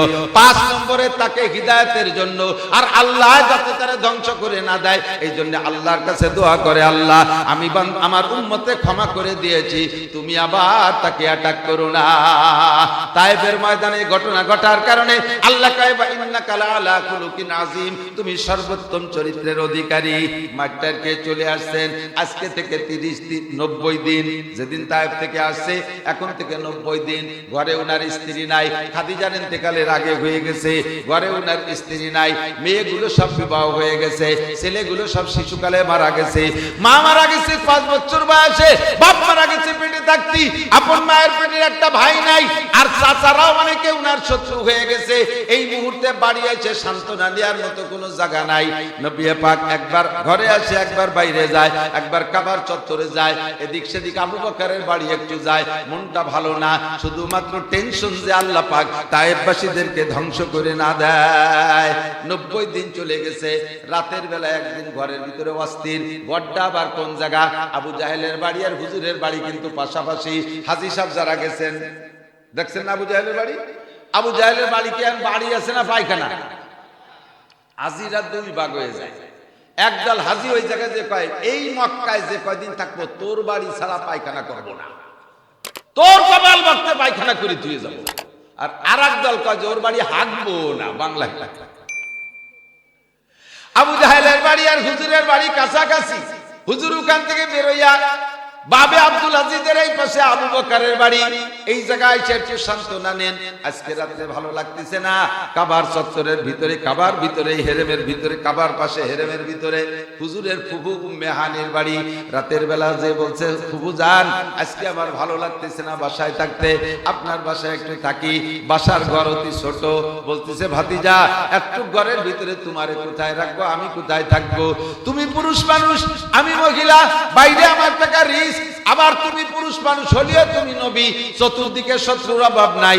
ও ভাতিজা আমার মতো উম্মে হানি হাজারও যদি মারা যায় কোনো ক্ষতি হবে না, তোমার মতো মুহাম্মাদের গায়ে চুলের তিলে কি বলা হয় একটা তিলের আঘাত লাগলেও ক্ষতি হবে। ভাতিজা তুমি ঘরের মধ্যে থাকো। নবী পাককে ঘরের মধ্যে রাইখা উম্মে হানি বারান্দায় ঘুমাইলেন, দরজা ভিতর বাইরে 2 দিক দিয়ে বন্ধ করে দিয়ে। রাতের বেলা ঘুম, গভীর রাত্রে দুপুরের পরে হঠাৎ করে হুজুর দেখে মাথার কাছে একজন মানুষ বসা, পায়ের কাছে একজন বসা, মাথার জন মাথা মেসেজ করে, পায়ের জন পা মেসেজ করে, এভাবে নাড়াচাড়া দিয়ে হুজুরকে সজাগ করে ফেলাইছেন। হুজুর আচমকা সজাগ হয়ে কম্পন শুরু হয়ে গেছে। না জানি ফুফুকে যে কোনো ভাবে জোর কইরা দরজা খুলে ভিতরে ঢুকছে, হয়তোবা কাফের শত্রুরা হবে। হুজুর তাকাইছেন, মানান্তুমা তোমরা 2 জনকে কিভাবে ঘরে ঢুকলে? জিব্রাইল কানে কানে কয় হুজুর জোরে আওয়াজ করেন না, আনা জিব্রাইল ওয়া হাদা মিকাইল, জোরে করেন না সুবহানাল্লাহ, আমি জিব্রাইল আর মিকাইল। ঘটনা কি কয় পরে কই এই জায়গা কথা বলা যাবে না, ফুফুজান শুনতে পারে। ঘরের মটকা খুলে উপর দিয়ে বের করে নিয়ে হাজী সাহেব যারা গেছেন তারা তো সচক্ষে দেখছেন, যারা ছবিতে দেখছেন তারা দেখছেন হাতিমে কাবা, কাবার পাশে একটা বাউন্ডারি আছে, কাবার ছাদের পানি পড়ার জন্য স্বর্ণের একটা ডোঙ্গা দেওয়া আছে, ওর নাম হলো মিজাবে রহমত। এই মিজাবে রহমতের নিচে নবী পাককে শুয়াইয়া জিবরিল আলাইহিস সালাম হুজুরকে শুয়াইছেন। হুজুর বলে আনাফিল ইকজান, আমি তখন ঘুম না, আমি বিলকুল সজাগ, সচক্ষে দেখতেছি একটা মাথার কাছে একটা তসতুম মিনাজ যাহাব স্বর্ণের একটা খাঞ্চা নিয়ে আসে, ওই খাঞ্চাটা ভরা পানি, মুলাওয়াতুম মিনান নূর, ওই পানিটা নূরের পানি, ওর ভিতরে থেকে আলো চমকাইতেছে। জিবরিল আমার হলকুমের ভিতরে একটা ছুরি ঢুকাই দিয়া আমার নাভি পর্যন্ত ফেড়ে ফেললেন। আমি তখনও হুশ অজ্ঞান না, আমি বললাম জিবরাইল আমারে অপারেশন করো কেন? জিবরাইল কে হুজুর ঘটনা আছে সামনে। বুকটা ফাইয়া বুকের থেকে হাড় আর লাঞ্চে বের করে পানির মধ্যে ভিজাইলেন, পানির মধ্যে ভিজাই নাড়াচাড়া কইরা আবার ভিতরে সেট করে দিয়ে ডলা দেশে সুস্থ হয়ে গেছে। হুজুর বলেন জিবরাইল আমারে অপারেশন কেন করলা, বুকটা কেন ফাইলা, এই কাম কেন করলে? জিবরাইল বলে হুজুর আজকে তারা রাব্বাকা লাইলাতা উসলিয়া বিকা আসার আমার রাবি গায়রে হিজাব, আব্দুর রজনীতে আপনি আপনার রবকে এই চর্ম চক্ষু দিয়ে আপনি 10 বার দেখবেন, একে একে মাঝখানে কোনো পর্দা থাকবে না। বলি সুবহানাল্লাহ। মুসা আলাইহিস সালাতু ওয়াস সালাম দীর্ঘদিন আল্লাহ পাকের সাথে কথোপকথনের পরে এবার মুসার শখ হইল আল্লাহর সাথে একটু দেখা করবে। মুসা কয় রব্বি আরিনি আনজুর, আল্লাহ আমি একটু দেখবো তোমারে। আল্লাহ কয় ক্বালা লান তারানি, আমারে দেখে সহ্য করতে পারবা না। মুসা পিড়ে পিড়ি করে আল্লাহ তোমারে দেখে আমি সহ্য করতে পারবো, আমি আমার সাথে দেখা দাও। আল্লাহ পাক বললেন মুসা এত তাড়াতাড়ি না, আমি আমার নূর থেকে সামান্য একটু নূর এই জাবালে নূরের উপরে তুর পাহাড়ের উপরে রাখবো। ফাইনিস্তাকাররা মাকানাহু ফাসাউফা তারানি, ওইটা দেখে যদি সহ্য করতে পারো তারপরে বাকি অংশ দেখাবো। ও মুসা পাহাড়ের দিকে তাকাও। ফালাম্মা তাজাল্লা রাব্বুহু লিল জাবাল, যখন আল্লাহ পাক সামান্য তাজাল্লি রেখেছেন জাবালে নূরের উপরে পাথরের পাহাড়, জালাহু দাক্কা ওয়াখাররা মুসা সাইকা, জাবালে নূরের উপরে জাবালে তুরের উপরে আল্লাহ নূর পড়ার সাথে সাথে পাহাড়টা টাস করে ফাইটে চূর্ণ বিচূর্ণ হইয়া পুড়ে ছাই সুরমা হইয়া গেছে। নবী পাক জিবরিল বলেন ওগো নবী আজকে রাতে আপনি আল্লাহকে দেখবেন। মুসা আলাইহিস সালাম এতটুকু নূর দেখে সহ্য করতে পারে নাই, আল্লাহ পাকের পূর্ণ নূর দেখবেন। আপনার বারটাকে পাওয়ার দিতে হবে এই 33,000 আমার দেখ 33,000 ভোল্টেজের যে কারেন্টের লাইন আইছে মোটা তার না, ওর মাথায় যদি একটা সকেট লাগাইয়া 50 ওয়াটের একটা বাল্ব লাগাই দেওয়া হয়, সারা বাংলাদেশ আলো হয়ে যাবে না? তাস করে পুড়ে ছাই বছর উড়িয়েছিল। আজকে আপনি রব্বে কারিমের 33,000 ভোল্টেজ না 33,000 কোটি ভোল্টেজের লাইনের সাথে আপনার বাল্বটা সেট করা হবে যাতে আপনি অসহ্য না হয়ে যান। এই জন্য আল্লাহর পক্ষ থেকে আনিত পানির মধ্যে আপনার হাড় আর লাঞ্চকে ভিজাইয়া পাওয়ার বাড়াই সেট করে দিয়ে হুজুরকে বসাইছেন। পাশে একটা প্রাণী, সামনের দিকটা সুন্দরী নারীদের মতো, পিছনের দিকটা অত্যন্ত সুদর্শন ঘোড়ার মতো 4টে পা, মানুষের মতো 2টে হাত, পাখির মতো ডানা আছে, অত্যন্ত সুন্দর। হুজুরকে জিবরিল বলছে হুজুর ইরকাবালা হাজা, হুজুর এইটার উপরে ওঠেন। হুজুর বললেন মাসমুহু, ওর নাম কি? এটার নাম কি? কয়লা ইসমুহু বুরাক, ওর নাম হলো বুরাক। কাইফা মুরুরুহু, ও কত জোরে চলে? কয় মুরুরুহু কালবার, এর গতি হলো বিদ্যুতের গতির মতো, 1 সেকেন্ডে 1,86,000 মাইল পথ যাইবে। হুজুর উঠবেন, এর ভিতরে হুজুর থেমে গেছে। হুজুরকে জিবরাইল বলে হুজুর তাড়াতাড়ি ওঠেন, রাত বেশি নাই কিন্তু। সুবহানাল্লাযী আসরা বিআবদিহি লাইলান, রাতের অতি অল্প একটু সময়ের ভিতরে আপনার লম্বা সফর, তাড়াতাড়ি ওঠেন। হুজুর কয় জিবরাইল সময় যা লাগে সেটা তোমার ব্যাপার, আল্লাহর ব্যাপার, তবে আমি বুরাকে উঠবো না। কেন উঠবেন না? পছন্দ হয় না? কয় না সেজন্য না, আমি উঠবো না। তুমি আমাকে আগে বলো, আমি আজকে জান্নাতে বুরাকে উঠতেছি, আমার উম্মতের প্রত্যেকের জন্য বুরাকের ব্যবস্থা আছে নাকি বলো। জিবরাইল বলে হুজুর জান্নাতের মধ্যে আপনার প্রত্যেকের উম্মতের নামে এক একটা বুরাক আছে, যেই উম্মত আপনার আদর্শের উপরে চলবে তাকে আল্লাহ তাআলা ওই বুরাকে আরোহণ করাবে, আপনার চিন্তা করা লাগবে না। নবী পাক এবার খুশি হয়ে রেডি হইলেন, বুরাকে উঠবে। কিন্তু বুরাকে লাফায়, বুরাকে শু কি করে? জিবরাইল ধমক দিয়েছে, বুরাক আতাদরি মান হাজা, ও বুরাক জীবনে কোনোদিন কি এমন মেহমানকে তুমি পিঠে উঠাইছো, তুমি এরকম করছো কে? বুরাকে কয় জিবরাইল আমি চিনি, আপনি নাকি সবচেয়ে বেশি চেনেন, আমি আপনার চাইতে কম চিনি না। জান্নাত থেকে আসার সময় জান্নাতের গেটে লেখা দেখেছি লা ইলাহা ইল্লাল্লাহ মুহাম্মাদুর রাসূলুল্লাহ, এই নামটা ওখানে দেখেছি। সিদরাতুল মুনতাহার গলায় একটা ব্যানার, সেখানে লেখা দেখছি এই নাম। বাইতুল মামুরের গেটে এই নাম। 7টা আসমান পার হয়েছি, সব জায়গায় এই নাম লেখা দেখছি, আমিও কম চিনি না। তাহলে তুমি এমন করছো কেন? আমার একটা দাবি আছে, সেইটা পূরণ হলে আমি স্বাভাবিক হয়ে যাব। বলো তোমার দাবি কি? বলছে হুজুর আমারে বলতে হবে, আজকে এই ময়দানে আমি ছাড়া কোনো বুরাক নাই, জান্নাতের মধ্যে যত বুরাক আছে, যেদিন নবী জান্নাতে যাবে সব বুরাক এসে ভিড় করবে, তার ভিতরে আমিও থাকবো। আমারে প্রতিশ্রুতি দিতে হবে আজকে আমার পিঠে উঠলে হুজুর জান্নাতেও আমাকে ব্যবহার করবে। হুজুর কয় জিবরাইল বুরাক কি কয়? হুজুর ঠিকই কইছে, তারে বলে দেন দুনিয়ার বুরাক তুমি আমার, জান্নাতের বুরাক তুমি আমার। বললে বুরাক একেবারে পাথরের মতো জমে গেছে। এবার উঠলেন, আপনাদের ধৈর্য কুলবে কিনা তো জানি না। যত সামনের দিকে ততই আসল কিসসা। ওয়াজ নসিহত হলো গাই দোয়ানোর মতো। গাই দোয়ানো চেনেন না? গাভীর দুধ দোয়ায় না, যাইয়েই বান ধরে টান দিলে কি দুধ পড়ে না? আগে বাছুর যে পানাতি হয় না, পানাইতে হয়। এবার পানানো হয়ে গেছে, দোয়ানোর সময় যদি বালতি সরাই নিয়ে যায় তাকে দুধ পড়বে নাকি? প্রত্যেকটা বয়ানের শেষ দিক যাইয়ে দোয়ানো, শুরুটু গেল পানানো। আসল দুধ শেষে ধৈর্যের সাথে আমার কিভাবে মাথায় এসে গেল, আমি এত লম্বা বয়ান এ জামানায় নেই না, তারপরও খাটে করে ফেলবো শটে শটে। এখান থেকে রওনা দিলেন একে টানে মদিনা। মদিনায় যাওয়ার পরে জিবরাইলকে ইয়া বুরাক্কুম, বুরাক দাঁড়াও। বুরাক দাঁড়াইছে, হুজুরকে বলে ইনজিল, হুজুর একটু নামেন। হুজুর বলে আইনা হাজা, এটা কোন জায়গা নামবো? কা হাজা ইয়াসরিব, জায়গাটার নাম ইয়াসরিব, সাতাকুন মদিনা, বেশি দেরির নাম হবে মদিনা। এই জায়গা নামবো কেন? কা হাজা মাউজু হিজরাতিক, মাত্র 2 বছর পরে আপনি দেশে থাকতে পারবেন না, মক্কিরা আপনাকে নির্যাতন করে তাড়াই দেবে, এইটা আপনার হিজরতের জায়গা। এই জায়গা আবু আইয়ুব আনসারীর বাড়ি, এই জায়গা আপনার অবস্থান হবে, এই জায়গা মসজিদ বানাবেন। সব ম্যাপ করে করে দেখাইছে। হুজুর বলেন আজীব কারবার, এত সুন্দর শিক্ষা সফর, এই শিক্ষা সফরে তাহলে আমাকে এত কিছু শিখতে পারলাম, কাজেই 2 রাকাত নামাজ পড়া দরকার। জিবরাইলকে হুজুর সাল্লি রাকাতাইন, 2 রাকাত নামাজ পড়েন। হুজুর 2 রাকাত নামাজ পড়লেন, এরপরে টান দিয়ে চলে গেছে একে টানে চলে গেছে মাদায়েন। ওখান থেকে মাদায়েন নামাজ যাওয়ার পরে বুরাক কুম দাঁড়াও। বুরাক দাঁড়াইছে, আইনা হাজা ইয়া জিবরাইল, ও জিবরাইল এ কোন জায়গা? কয় হাজা মাদায়েন। মাদায়েন মানে কি? কয় মাদায়েন মানে আপনার তাওই বাড়ি।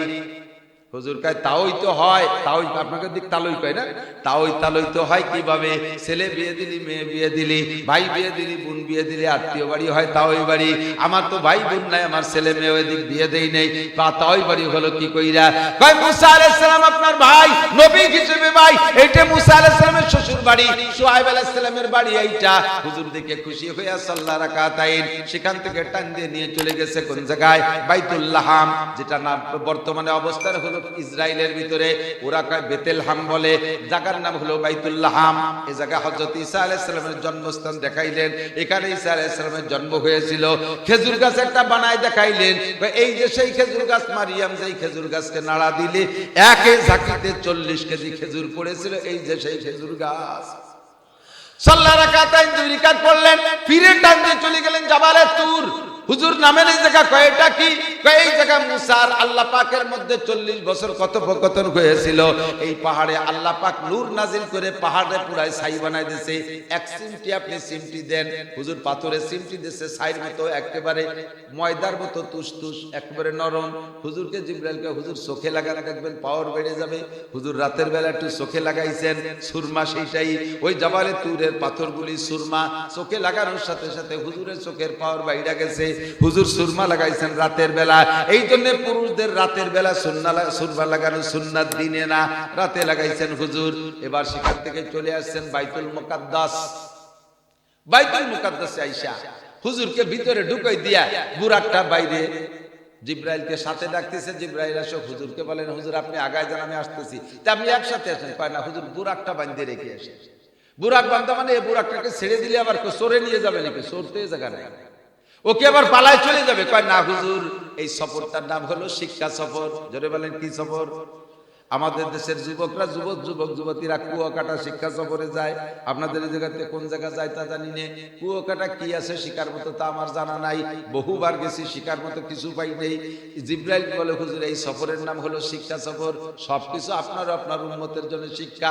কয় কি শিখাইবা বলো?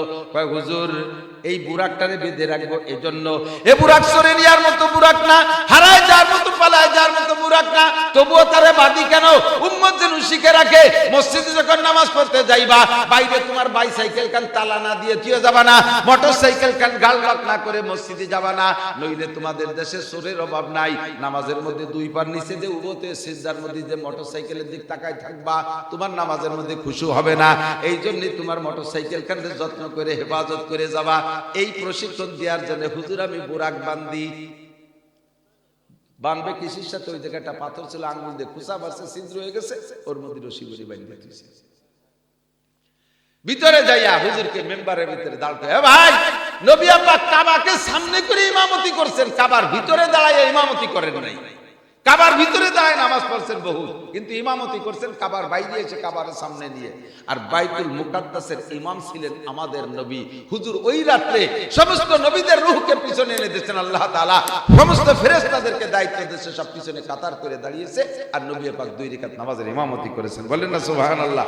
আমার নবীর ইমামতির মসজিদ বাইতুল মুকাদ্দাস, আর সেই বাইতুল মুকাদ্দাস বর্তমানে ইহুদিদের দখলে। আল্লাহ বাইতুল মুকাদ্দাস মুসলমানদের দখলে এনে দাও, বলেন আমিন। 2 রাকাত নামাজ পড়ানোর পরে নবী রাসূল ফেরেশতারা সব চলে গেছেন যার যার জায়গায়। এবার বুরাকে নিয়ে রওনা দিয়েছেন 7 আসমান। এই 7 আসমানের কিচ্ছা কইতে গেলে আমি জায়গা মতো যেয়ে পারবো না, দোয়াতি যেয়ে ফানানোর সময় বেশি চলে যাবে। এই জন্য আগে জায়গা মতো চলে যাই। 7টা আসমান পার করে চলে গেছে বাইতুল মামুর, ফেরেশতাদের মসজিদ। ওখানে গিয়ে দেখে ফেরেশতারা নামাজ পড়তে ঢোকে আর তওয়াফ করে। ও জিবরাইল, এটা কি কয় বাইতুল মামুর ফেরেশতাদের কিবলা। দুনিয়ার মুসলমানরা, দুনিয়ার মানুষ কাবা ঘরের দিকে ফিরে নামাজ পড়ে, আর এই জায়গা ফেরেশতারা এইটাকে সামনে করে নামাজ পড়ে ভিতরে যায়। একবার যেই ফেরেশতার জীবনে ঢুকতে পারে আর কিয়ামত পর্যন্ত ঢুকবে না। প্রত্যেকদিন 70,000 ফেরেশতা নামাজ পড়ে। সেখান থেকে চলে গেলেন সিদরাতুল মুনতাহা, সীমান্তের কুল গাছ। মুনতাহা মানে সীমান্ত, বর্ডার, আর সিদরা মানে কুল গাছ। এই সীমান্তের কুল গাছে চলে গেছে। ওখানে গিয়ে দেখে অনেক কিছু দেখার পরে, সেগুলো আর বলার সময় নেই, অনেক কিছু দেখার পরে এরপরে জিবরিল আলাইহিস সালাম বলতেছে, হুজুর এখন সামনে যে পথটুক আছে ওইটু আপনার একার জাতি হবে, আমি আর বুরাক উপরে জাতি পারবো না। হুজুর বলেন, আর আছে কতটুক পথ? একটু হিসেব মিলেই প্রথম জমিন থেকে প্রথম আসমানের দূরত্ব 500 বছরের পথ।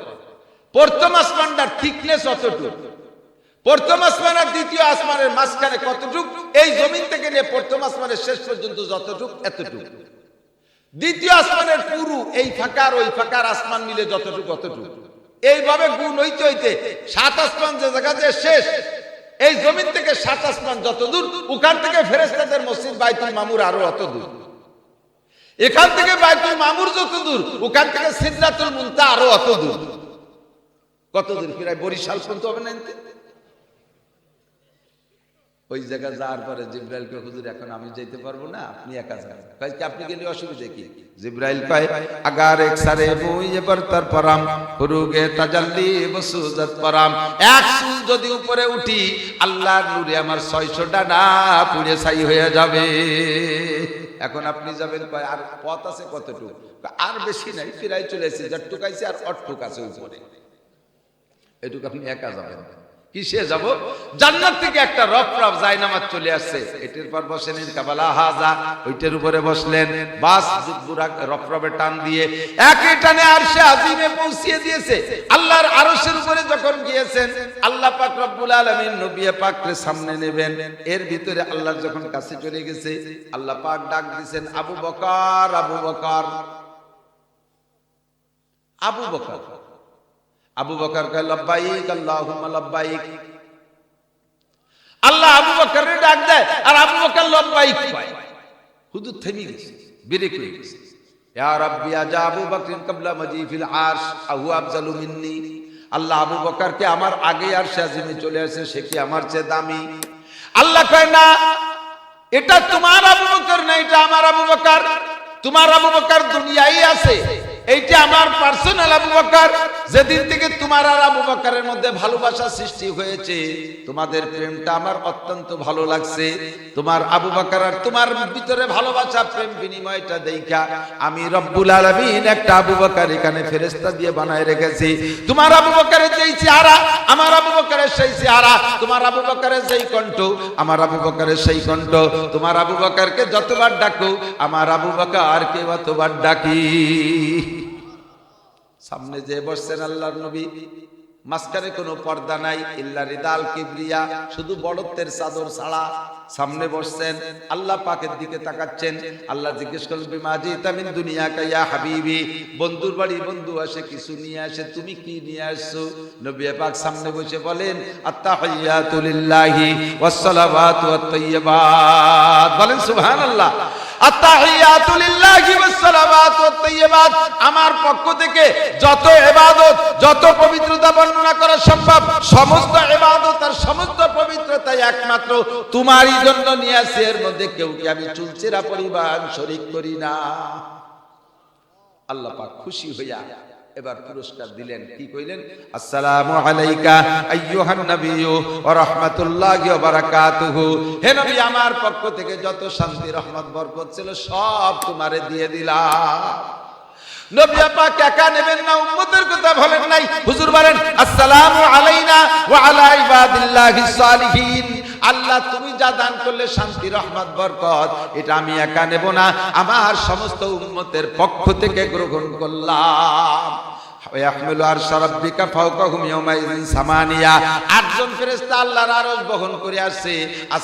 এই আটজন ফেরেশতা দূর থেকে কয় আশহাদু আল্লা ইলাহা ইল্লাল্লাহ ওয়া আশহাদু আন্না মুহাম্মাদান আবদুহু ওয়া রাসূলুহু।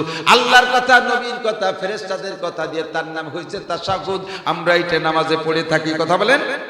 এরপরে বিদায়ের আগে আল্লাহ পাক নবী পাকে সূরা বাকারার শেষ দুই আয়াত আমানা রাসূল থেকে শেষ পর্যন্ত নিজ জবানে পড়াই দিলেন। এরপরে আল্লাহ পাক 50 সালাওয়াত 50 ওয়াক্ত নামাজ দিলেন। নামাজ নিয়ে হুজুর খুশিতে খুশিতে চলে আসছেন।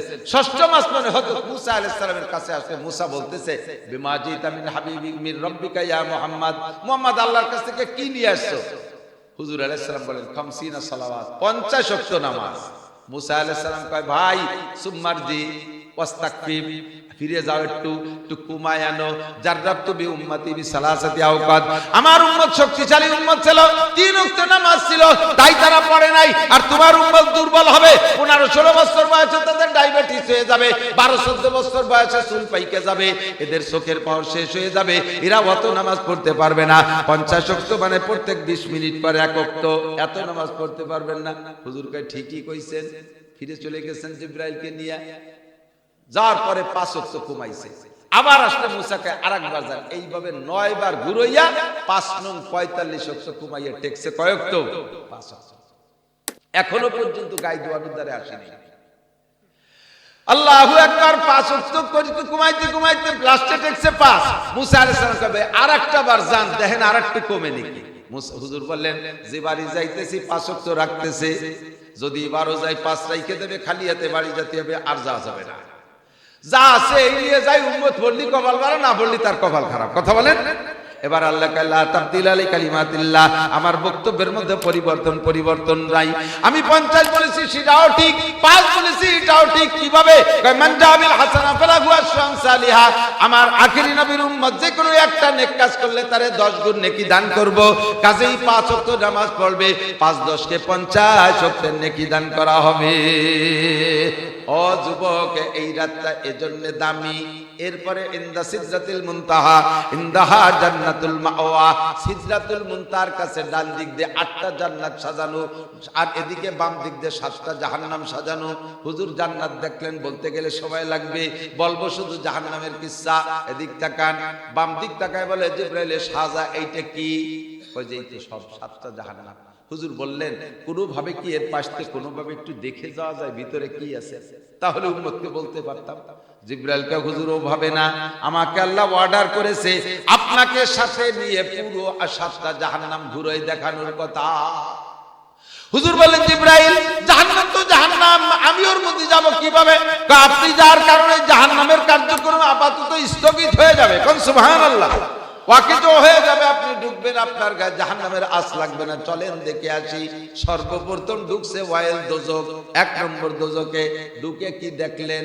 বিষয় এখানেই দোস্ত, মেরাজের রাতে নবী পাককে এই সব ঘটনা ঘটানোর জন্যই, শিক্ষা দেওয়ার জন্যই এই লম্বা সফর করাইছে। হুজুর জাহান্নামের মধ্যে ঢুকেই যেটা দেখলেন, মিশকাত শরীফের মধ্যে আছে হাদিস। হুজুর বলেন মারারতু লাইলাতা উসিয়া বিবি কওমিন তুকরাজু শাফাহুকুম বিমাকারিজা মিনান নার। সর্বপ্রথম জাহান্নামের মধ্যে ঢুকেই দেখলাম যেটা আমার আজীব হয়ে গেলাম। আমার দাবি হলো এক শ্রেণীর মানুষকে দেখতেছিলাম, যেই মানুষগুলোর চেহারা, যেই মানুষগুলোর বাস্তব অবস্থান দেখে আমার মনে হচ্ছিল এরা হবে জান্নাতি, বরঞ্চ জান্নাতের প্রথম স্থানে থাকবে। অথচ এই মানুষগুলো জাহান্নামের একেবারে প্রথম দরজায়। তাদের শাস্তি হচ্ছে তুকরাজু শাফাহুকুম বিমাকারিজা মিনান নার। আগুনের কেচি দিয়ে তাদের ঠোঁট কাটতেছে, আগুনের কেচি দিয়ে ফেরেশতারা ঠোঁট কাটতেছে। অন্য কোনো শাস্তি না, আগুনের কেচি দিয়ে ঠোঁট কাটতে কাটতেছে। আমার বিশ্বাস এই মানুষগুলো জান্নাতি হওয়া দরকার ছিল, অথচ তাদের ঠোঁট কাটতেছে আগুনের কেচি দিয়া। জিজ্ঞেস করলাম জিব্রাইল মান হাউলি ওয়া মা শানুহুম, এরা কারা, এদের এই অবস্থা কেন? জিব্রাইল বললেন হুজুর হাউলাই খুতাবা উম্মতিকা, হাউলাই খুতাবা উম্মতিকা আল্লাযীনা ইয়াকুলুনা মা লা ইয়াফআলুন, এরা হলো আপনার উম্মতের বক্তারা। উম্মতের বড় বড় মসজিদের খতিবরা, খতিবের বহু বচন খুতাবা, বড় বড় নাম করা পীর উম্মতে বয়ান করত, উম্মতে বয়ানের পর আমল করত। খতিব সাহেবরা বয়ান করত, মসজিদে বয়ানের পর উম্মতে আমল করত। বক্তারা মাঠে বয়ান করত, উম্মতে সে কথার পর আমল করত। ইয়াকুলুনা মা লা ইয়াফআলুন, অথচ বক্তা নিজে আমল করত না, বক্তা নিজে আমল করত না। বক্তা ঘুষের বিপক্ষে বয়ান করত, বক্তার ছেলেরা চাকরি দিয়েছে ঘুষ দিয়া। বক্তা ঘুষের বিপক্ষে বয়ান করত, বক্তা নিজে চাকরি নিয়েছে ঘুষ দিয়া। বক্তা সুদের বিপক্ষে চাকরি বয়ান করত, অথচ বক্তা নিজে যে কোনো কায়দায় সুদের সংস্থার সাথে জড়িত থাকতো। বক্তা পর্দার পক্ষে বয়ান করে, বেপর্দার বিপক্ষে বয়ান করে, অথচ বক্তার সামনে সুন্দরী মেয়েরা বসে থাকে। শিয়ানা শিয়ানা সাবালিকা মেয়েদেরকে বসায় বসায় ক্লাস করায় আর পড়ায়, তাদেরকে কোচিং করায় আর মাদ্রাসা স্কুলে পড়ায়। আবার মাঠ পাইলে বক্তা ঝাঁকা নাকা বয়ান করে। আপনার উম্মতের বক্তা সুন্নতের বয়ান করে, অথচ বক্তার মুখে সুন্নতি দাড়ি নাই, বক্তার কোনো জায়গায় সুন্নত নাই, বক্তার ভিতরে নিজের ভিতরে আমল নাই। ইয়াকুলুনা মা লা ইয়াফআলুন, এই জাতীয় বক্তাদের শাস্তি হবে, কোটি কোটি বছর তাদের ঠোঁট আগুনের কেচি দিয়ে কাটা হবে। আপনার উম্মতের খুতাবা দেখে যান। তাহাজ্জুদের বয়ান করা সহজ, বেটা বেটা কাঁদতে কাঁদতে তাহাজ্জুদের বক্তা বয়ান করে দিলাম, তাহাজ্জুদের ফজিলত বয়ান করে দিলাম। আপনারা যে তাহাজ্জুদের পর আমল শুরু করবেন, আমি বক্তা তাহাজ্জুদের পর আমল করি না, বয়ান করি আমল করি না। ইশরাক তাহবিনের বয়ান করি, আমি আমল করি না। এমন করে অনেক বয়ান করি, আমি বয়ানের পর আমল করি না। আপনারা আমার বয়ান শুনে জান্নাতে চলে যাবেন। আমার পরাণ কাপে বয়ান করতে, বয়ান করা সহজ, আমল করা বড় কঠিন। কতক্ষণ মসজিদে জুমার দিন বয়ান করে বক্তা খতিব, আবার বড় লোকের বাড়ি যখন দাওয়াত খাইতে যায়, সেই বাড়ির মেয়েরা সামনে দিয়ে ঘোরে। এটা দেখে শুনে সেই জায়গা থেকে একটু প্রতিবাদ করে না, দেখে দেখে খেয়ে দিয়ে চলে আসে। এই জাতীয় বক্তাদের পরিণতি এরকম হবে, দেখে যান। একটু আগাইলেন, হুজুর বলেন মারারতু লাইলাতা উসরিয়া বিবি কওমিন বুতুনহুম কাল বুয়ুত। আর একটু আগে গিয়ে দেখি এক শ্রেণীর মানুষের বিশাল বিশাল পেট, মানুষের চাইতে পেট বড়, ফিহাল হায়াত। আর এই পেটগুলো খালি না, ফিহাল হায়াত, পেট ভরা খালি সাপ আর সাপ, পেট ভরা খালি সাপ আর সাপ। তুরাবিল খারিজি বুতুনিহিম, পেটের বাইরে থেকে সব সাপগুলো দেখা যাচ্ছে। সাপে যে কলিজায় দংশন করতেছে, এক একটা কামড় দেয়, আর ওই মানুষগুলো লাভ দিয়ে হাত শত শত হাত উপরে যে পড়ে, উঠে যায়, আবার নিচে পড়ে, এমন করে কামড়াইতেছে। আর মানুষগুলো চিৎকার করে বলতেছে রব্বানা আখরিজনা মিনহা ফাইন উদনা ফাইন্না জালিমুন, রব্বানা আখরিজনা মিনহা ফাইন উদনা ফাইন্না জালিমুন। আল্লাহ আরেকটা বার বের করে দাও, যে অন্যায়ের কারণে ধরা পড়ছিস এই শাস্তি, যদি সেই অন্যায় পুনরায় কোনোদিন করি, তুমি জালেম সাব্যস্ত করে যে বিচার করবা, কোনো কথা বলবো না। আল্লাহ পাক তাদের কথায় জবাব দিচ্ছে না। জিব্রাইল বলেন, নবী পাক বলেন জিব্রাইল, এরা চিল্লাইতেছে, আল্লাহ তো একটা জবাব দিলে পারে। জিব্রাইল কয় হুজুর আজও না কালও না, 70 লক্ষ বছর চিল্লানোর পরে আল্লাহ পাক জবাব দেবে। জবাবটাও পজিটিভ হবে না রে বন্ধু, জবাবটা হবে নেগেটিভ। আল্লাহ পাক জবাব দেবেন কি জানেন? কয় ইকসাউ ফিহা, ইকসাউ ফিহা, ছোট বলে থাকের মধ্যে ইকসাউ ফিহা ওয়ালা তুকাল্লিমুন, আমার সাথে কোনো কথা হবে না। আলাম ইয়াতিকুম নাযির, এদিক আলাম ইয়াতিকুম নাযির, তোমাদের কাছে কি বক্তা যায় নাই? এই কথাগুলো কি তোমাদেরকে বলে নাই? আপনি সেটা স্বীকার করতে বাধ্য হয়ে বলবেন ক্বালু রাব্বানা গালাবাত আলাইনা শিকওয়াতুনা ওয়া কুননা কওমান দাল্লিন, ক্বালু রাব্বানা ইন্নাকা, জি রব্বুল আলামিন আমাদের কাছে এসেছিল তারা, ফাকাদ্দাবনা ওয়া কুলনা মা নাযালাল্লাহু মিন শাই, আমরা বলেছিলাম এগুলো মৌলবীরা আমাদের পর রাগ করে করে বানায় বানায় বলে, আল্লাহ কিছুই নাজিল করে নাই। এখন তো দেখি সবই সত্য। রব্বানা আবসারনা ওয়া সামি'না ফারজিনা আমিনানা মান সালিহান ইন্না মুকিনুন। আল্লাহ এখন সব দেখতেছি, বিশ্বাস হয়ে গেছে, আর একটা বার পাঠিয়ে দাও, একিন হয়ে গেছে, আর ভুল করব না। আল্লাহ কয় কাল্লা, আর হবে না, ইকসাউ ফিহা ওয়ালা তুকাল্লিমুন। জিবরিলকে হুজুর বললেন, জিবরাইল এদের এই শাস্তি কেন? জিবরাইল কয় হুজুর হাউলাই আকেলাতুর রিবা, আমার দিক হাউলাই আকেলাতুর রিবা, এরা হলো আপনার উম্মতের সুদখোর উম্মত। কি কর? সুদিয়া কারবার করতো, খানেওয়ালা দেনেওয়ালা উভয়ের একই গুনাহ। দাঁত মাঝে কুলিয়ে ফেলাইছে। সুদ খায় কি খায় না? বহু পদ্ধতিতে সুদ খায়। ব্যারাক অ্যাডামস, কারিতাস, বিআরডিবি, স্বনির্ভর, জাগরণী চক্র, আশা, প্রশিকা, গ্রামীণ ব্যাংক, গাক, মাক, আরো কত নামে আসতেছে, সবগুলো সুদে কারবার। এদের সাথে লেনদেন করবেন, 70 প্রকার গুনাহ। এর ভিতরে 1 নম্বর গুনাহ হলো হারবুন বিল্লাহি ওয়া রাসূলিহি, আল্লাহ রাসূলের সাথে, যে আল্লাহ রাসূলের সাথে যুদ্ধ করার গুনাহ। ওয়া আইসারুহা আইয়ানতি হারজুল উম্মাহ, সুদখোর নারী আর পুরুষ। সুদখোর যদি পুরুষ হয় আপন মায়ের সাথে, আর সুদখোর যদি নারী হয় আপন বাপের সাথে জিনা করার গুনাহ। প্রত্যেক 100 পয়সায় 1 টাকা, আর 1 টাকা সুদ খাইলে তার আমল নামায় কি বলা হয়, আর রিবা বিদিরহামিন কাসিতু ওয়া সালাসিনা জিনিয়া, 1 দিরহাম পরিমাণ সুদে কারবার করলে আপন মায়ের সাথে আপন বাপের সাথে 36 বার জিনার গুনাহ লেখা হইয়া যায়। দেখে যান, আপনার উম্মতের প্র্যাকটিক্যাল দেখে যান। হুজুর বলেন একটু আগায় দেখি, মারারতু লাইলাতা উসরিয়া বিবি ইমরাতিন, মেরাজের রাতে জাহান্নামের মধ্যে একটু আগায় দেখি, এক শ্রেণীর নারীদের মুআল্লাকাতান বিলিসানিহা, জিহ্বায় হুক লাগাইয়া ঝুলাই রাখছে জাহান্নামের মধ্যে। হুক লাগাইছে কোথায়? জিহ্বায় মুআল্লাকাতান বিলিসানিহা। জিজ্ঞেস করলাম জিবরাইল, মান হাউলাই মা শারুহা, এরা কারা, এদের অবস্থা কেন? জিবরাইল কয় হুজুর মা বোনরা লক্ষ্য করেন, ওয়াহিয়াল্লাতি তুজি জাওজা, এখানে 4টি দেখছেন, 4টে সেক্টর পর পর। 1 নম্বরে নারীদের দেখলেন জিহ্বায় হুক লাগানো, এরা কারা? কয় ওয়াহিয়াল্লাতি তুজি জাওজাহা ওয়া জিরানহা বিলিসানিহা, এরা আপনার উম্মতের ওই সকল নারীরা যারা জবান দিয়ে কথা বলে স্বামীরে কষ্ট দিত, কটু বাক্য বলতো, স্বামীর সাথে তুই তুই করে কথা বলে। মহিলা জীবনে কোনোদিন একটু ভেবে দেখে নাই স্বামী আমার কত খেদমত করে। তোমার সুখে শান্তিতে রাখার জন্য নিজের বাড়ি, বিবি, বাল বাচ্চা সব ফেলে রেখে মরুভূমির ভিতরে উট ঘোড়া, দুম্বা, ভেড়া চড়াইয়া পিঠের চামড়া উঠে যাইতেছে, কষ্ট করে বাড়ি টাকা পাঠায় মহিলা। তোমার কটু বাক্যর জ্বালায় সে বেচারা বাড়ি থাকতে পারে না। রাতের পর রাত ড্রাইভাররা গাড়ি চালায় জীবনের ঝুঁকি নিয়া, শুধুমাত্র বিবি বাল বাচ্চাকে শান্তি দেওয়ার জন্য। জেলেরা এই শীতের রাত্রে পানির মধ্যে ডুবাই ডুবাই মাছ ধরে শুধু বিবি বাল বাচ্চাকে খুশি করার জন্য। সব কিছু ফেলে রেখে দেশ থেকে দেশান্তর কষ্ট করে পুরুষরা শুধু বিবি বাল বাচ্চাকে খুশি রাখার জন্য। সেই মহিলা যদি স্বামীর সাথে বেয়াদবি করে, তুই তুই করে কথা বলে, এটা নাই ওটা নাই সেটা নাই বলে অভিযোগ করে, স্বামীর নামে বাপের বাড়ি যে মিথ্যা কথা বইলা স্বামীকে অপমান করায়, এই জাতীয় নারীরা। 2 নম্বরে প্রতিবেশীর সাথে কথায় কথায় ঝগড়া করে, গ্যাঞ্জাম করে। হুজুর জিবরাইল বলে, হুজুর আপনার উম্মতের এই নারীদের মুখে জিহ্বায় হুক লাগায়া ঝুলানো। ওই সকল নারীরা যারা জিহ্বার সাথে অন্যায় করেছে, পর পুরুষের সাথে প্রেম গল্প করেছে, গান বাজনা গেয়ে গেয়ে পর পুরুষকে আনন্দ দিয়েছে, এই সকল নারীদের জিহ্বার অন্যায়ের কারণে কোটি কোটি বছর জাহান্নামের মধ্যে জিহ্বায় হুক লাগায়া ঝুলানো থাকবে। হুজুর বলেন একটু আগায় দিকে আরেক শ্রেণীর মহিলা, ওয়াহিয়াল্লাতি মুআল্লাকাতাম বিসাদিয়াইহা, এ নারীদের স্তনে হুক লাগাইয়া ঝুলাই রাখছে, নিচে যে আগুনে পুড়াইতেছে ওদিকে স্তনে হুক লাগানো ঝুলানো। জিবরাইল কয় হুজুর এ তো কোনোদিন দেখি নাই।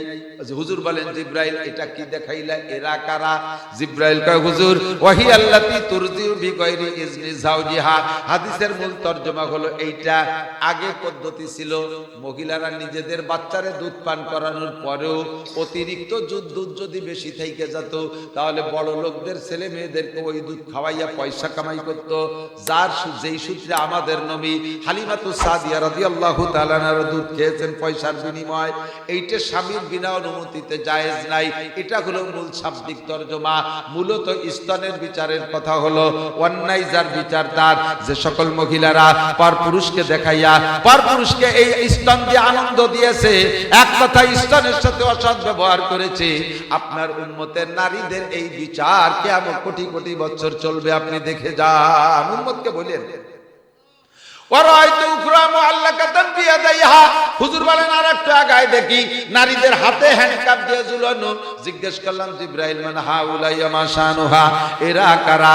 জিব্রাইল কয় হুজুর ওয়াহি আল্লাতী তুফসিদু মালা যাওজিহা, এরা আপনার উম্মতের ওই নারীরা, মুসলমান নারীরা স্বামীর সংসারের মাল গোপনে চুরি করে করে বাপের বাড়ি পাঠাইতো। এরকম আল্লাহওয়ালা মহিলা আছে না সব জায়গায়? আমানতদার স্বামী বিঠা বিদেশেতে বস্তা বস্তা টাকা পাঠায়, আর ওই টাকা যে উনি বাপরে হজে পাঠায়, বোন বিয়ে দেয়, বাইরে বিসিএস পাস করায়, অথচ শ্বশুরের মুখে ভাত দেয় না। আছে না নাই?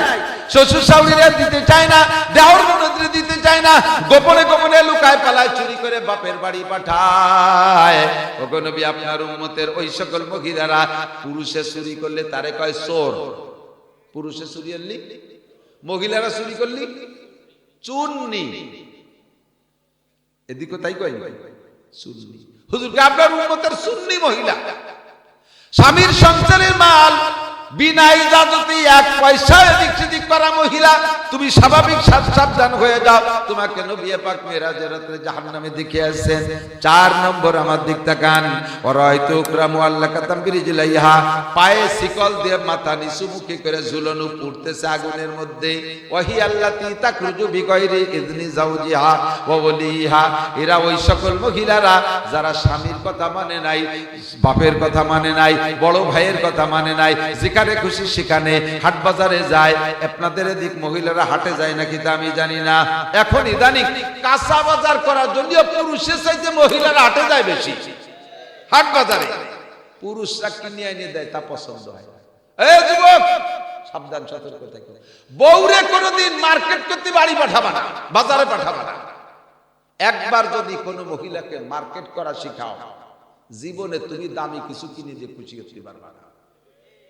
তুমি পরে কাপড় একখান কিনো, কারণ ওই মার্কেটে যার একটা ইন্টারেস্ট আলাদা। একটা হাট বাজার করবে, নিজে চোখে দেখবে, এরপরে দোকানে বসতে পারা, দোকানদাররা তার চা নাস্তা খাওয়াবে, সে একটা মেহমানদারি আছে, এরপরে মিঠে মিঠে গল্প করবে, তার একটা স্বাদ আলাদা। এই যে তো কামাই করতে পারতেছে না। তুমি যদি কিনে আনো, তুমি কাপড় একখান কিনে এনে দেবা, বলবে যে কয় টাকা নেছে, চোখ আক্কা বাক্কা খেয়ে বলবে কয় টাকা নেছে। আপনি বলবেন যে 2000। ও আমি গেলি 500 টাকা দিয়ে আনতে পারি। আপনি বলবেন যে আমি 2 ঘন্টা চেষ্টামি করতে করতে 2000 টাকা ঠেকাইছে, তুমি গেলি 500 টাকা, ঠিক আছে সামনে থেকে তুমি কিনো। এবার সে যাইয়া মহিলারা জীবন ভরে কিনে ঠগে ছাড়া যেতে না। দোকানদাররাও জানে মহিলারা চেষ্টামি করবে, এই জন্য 500 টাকার মাল 3000 টাকা চাই, কত কমাবা। পুরুষরা কিনলে 500 টাকা দিয়ে কিনতে পারতো, আর ও মহিলারা যার করে সেটা লাস্টে 1000 টাকা দিয়ে কিনে আনার আগে এরপরে খুব আত্মতৃপ্তি পায়। বাজারে মহিলা, গার্মেন্টসের মহিলা, বিল্ডিং মারা মহিলা, কক্সবাজার কুয়াকাটা যা মহিলা, যত রোড মার্চ করা মহিলা, এই মহিলাদের কপালে এই ভোগ হুজুর নিজে চোখে দেখে আসছেন। আমি দেখছি তোমাদের পায়ে শিকল দিয়ে মাথা নিচে মুচকি করে ঝুলানো। মা বোনরা কথা আর বেশি বাড়াবো না। এই মেরাজের শিক্ষা কিয়ামত পর্যন্ত উম্মতের জন্য যা দরকার, আরো রাতভর বললে শেষ হবে না। এত হাদিস, এত ঘটনা মেরাজের মধ্যে। আল্লাহ পাক রব্বুল আলামিন আমাদের এই রাতটা 26শে রজব দিবাগত রাজ্যে শুক্রবারের রাত আসতেছে। এই রাতের ফজিলত বরকত মেরাজের শিক্ষা থেকে আমাদের আমলি শিক্ষা অর্জন করার তৌফিক দান করে, বলেন আমিন। শুধু কি কিসসা না, এর মধ্যে শিক্ষা আছে, কথা বলেন। যে বিষয়গুলো শিখেছি শুনেছি, আমরা সুদ খাবো, ঘুষখোরকে ফেলানো হয়েছে, ঘুষখোরকে রাখা হয়েছে রক্তের সাগরের ভিতরে। ঘুষখোর কিনারে আসার চেষ্টা, বাংলাদেশে তো ঘুষখোর নাই না, ঘুষখোররা তওবায় ফেলেছে, সব ঘুষখোর চিল্লেই গেছে। নির্বাচিত সরকারের আমলে ঘুষখোররা ঘুষ খাইছে, কিন্তু তারপরও ভয় ছিল অন্তরে। যদি ধরা পড়ে যায়, নেতা যদি ম্যাডাম রে কয়ে দেয়, ম্যাডাম ফোন দিলি গোষ্ঠী শুদ্ধ শেষ। আর ইদানিং কালে নির্বাচিত সরকার নাই, অফিসাররা ঘুষ খাইতেছে আশের বাচ্চার মতো। আশের বাচ্চা শামুক খায়, সবাই খায় না, দৈরি টমাটম মারি দেয়। কতক্ষণ আশের বাচ্চা যেমন শামুক খায় না চাবাইয়া, অফিসাররা এখন ঘুষ খাইতেছে ওয়াকাতরে। মসজিদ মাদ্রাসার জন্য একটু মাল পাস হয়েছে, তার থেকে অর্ধেক দিয়ে আসা লাগবে।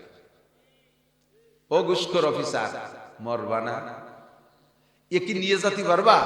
কত খাবা, কত দরকার।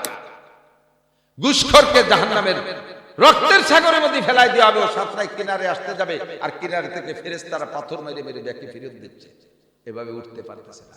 যত মিথ্যা সাংবাদিক আছে, এই সাংবাদিকরা, ইউটিউবাররা সাবধান। যত মিথ্যা সাংবাদিক, হুজুর বলেন আমি দেখে আসছি, লেগামের ভিতরে ছুরি ঢুকাই দিয়ে কান পর্যন্ত ফাড়তেছে, আবার এই পাশে এসে ফাড়তেছে, এবার ভালো হচ্ছে, এভাবে ফাড়তেছে। জিবরাইলীরা কারা? আপনার উম্মতের মিথ্যা সাংবাদিক, মিথ্যুকরা, মিথ্যে কথা প্রচার দিচ্ছে, এ দলের নামে ও দলের নামে। এখন ইউটিউব হইছে, আস্তাগফিরুল্লাহ, কি পরিমাণে যে অপবাদ তৈরি করতেছে। এই চরমনের হুজুর দল 10 দলের থেকে বের হয়ে চলে গেছে, জামাত ইসলাম বের হয়ে চলে গেছে, ওরা কয়বা বেটা আছে খালি, এ চলে গেছে ও চলে গেছে, খালি ওরা কয়বা বেটা আছে। অথচ যারা এইগুলো গটাগটি করতেছে, তাদের বাড়ির কোনার কাছে ওর যার ক্ষমতা নাই, টুটা মুখস্থ একটা কিছু বানাইয়া মানুষকে বিভ্রান্ত করতেছে। আসেন না এই কথা বলে?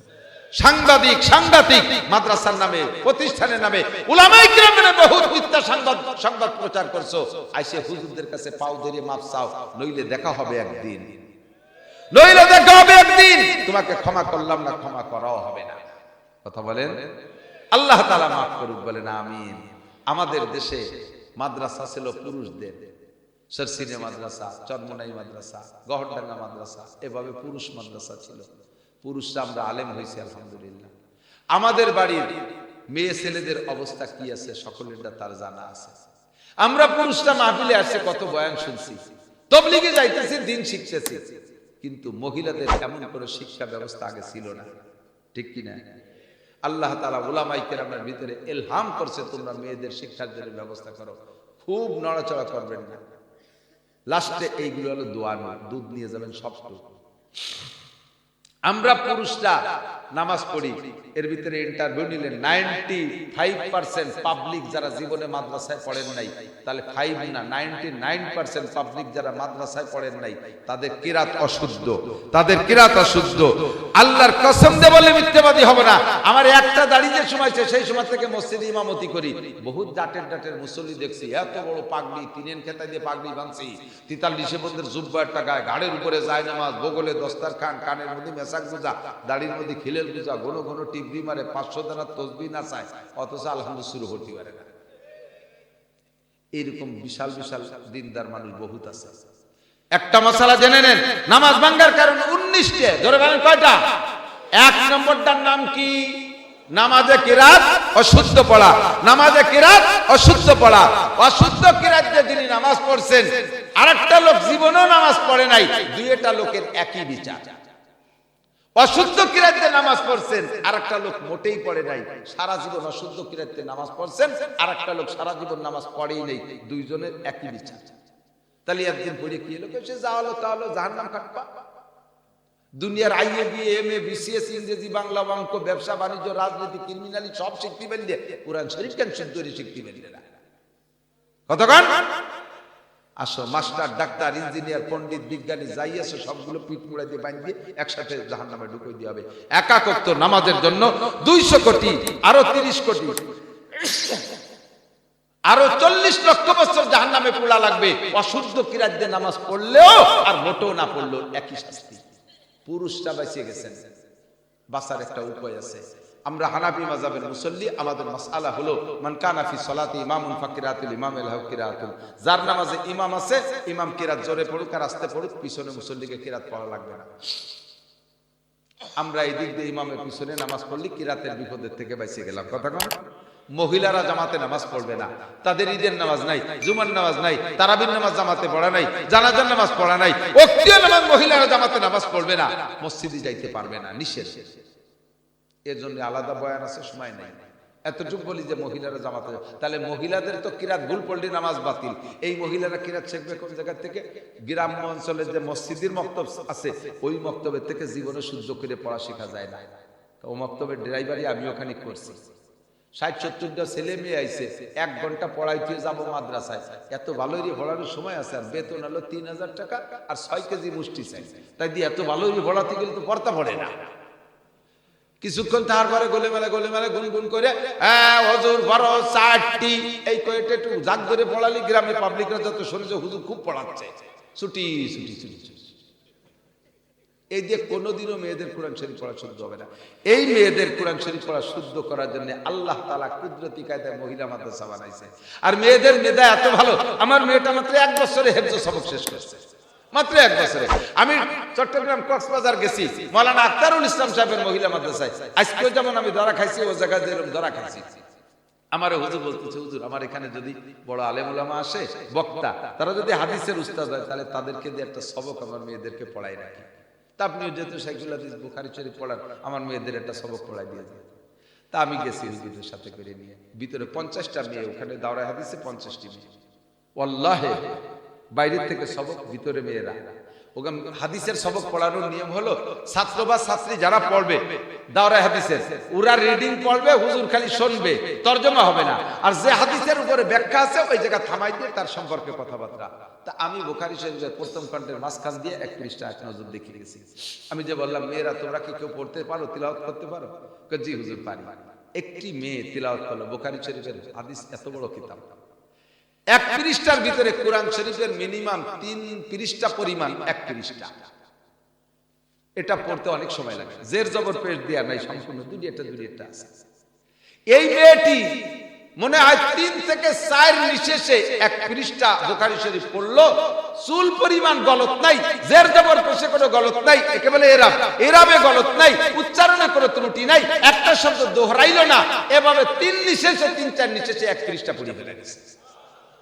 আমার জীবনে 27 বছর বুখারী শরীফ পড়াই, এর ভিতরে আমি পুরুষ ছাত্রদের ভিতরে এরকম তিলাওয়াত করেওয়ালা পাই নাই। আমার ছাত্ররা অনেকে শাইখুল হাদিস হয়ে গেছে, মুহাদ্দিস হয়ে মুফতি হয়ে গেছে, এত সুন্দর রিডিং তিলাওয়াত করেওয়ালা আমি পুরুষদের মধ্যে পাই নাই।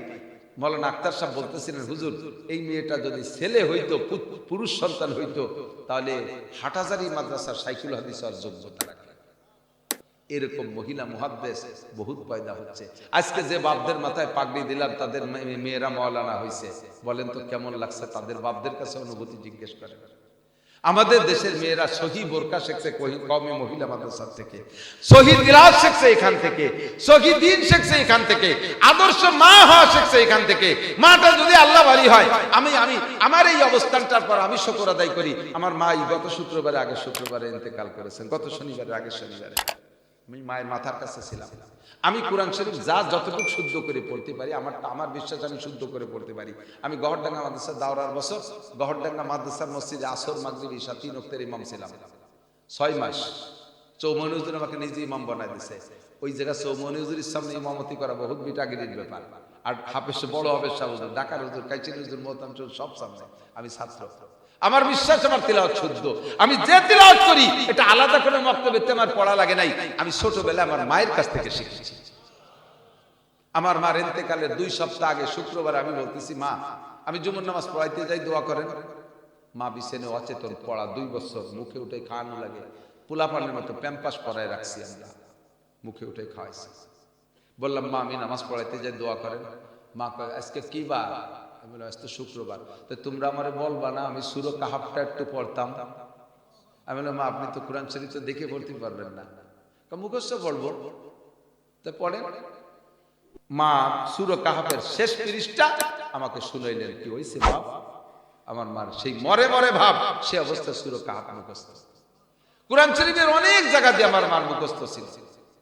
আমরা 4 ভাই হুজুর, আমার 5 ছেলে মেয়ে হাফেজ, মাওলানা হচ্ছে এবছর একটা হয়ে গেছে, প্রত্যেক বছর একটা হবে ইনশাআল্লাহ, 5-6 বছর পর্যন্ত।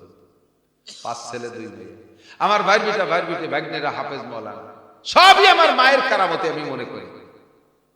মাটা যদি এমন হয় সন্তান এরকম হয়, মা যদি এরকম হয় সন্তান সদস্য, মা যদি এরকম হয় সন্তান মাওলানা নুরুল্লাহ, মা যদি এরকম হয় শাইখুল হাদিস আল্লামা আজিজুল হক সন্তান হয়, মা যদি আল্লাহ ওয়ালি হয় সন্তান হয় ফজলুল করিম চরমুনায়ের পীর সাহেব। কথা বলেন ঠিক না?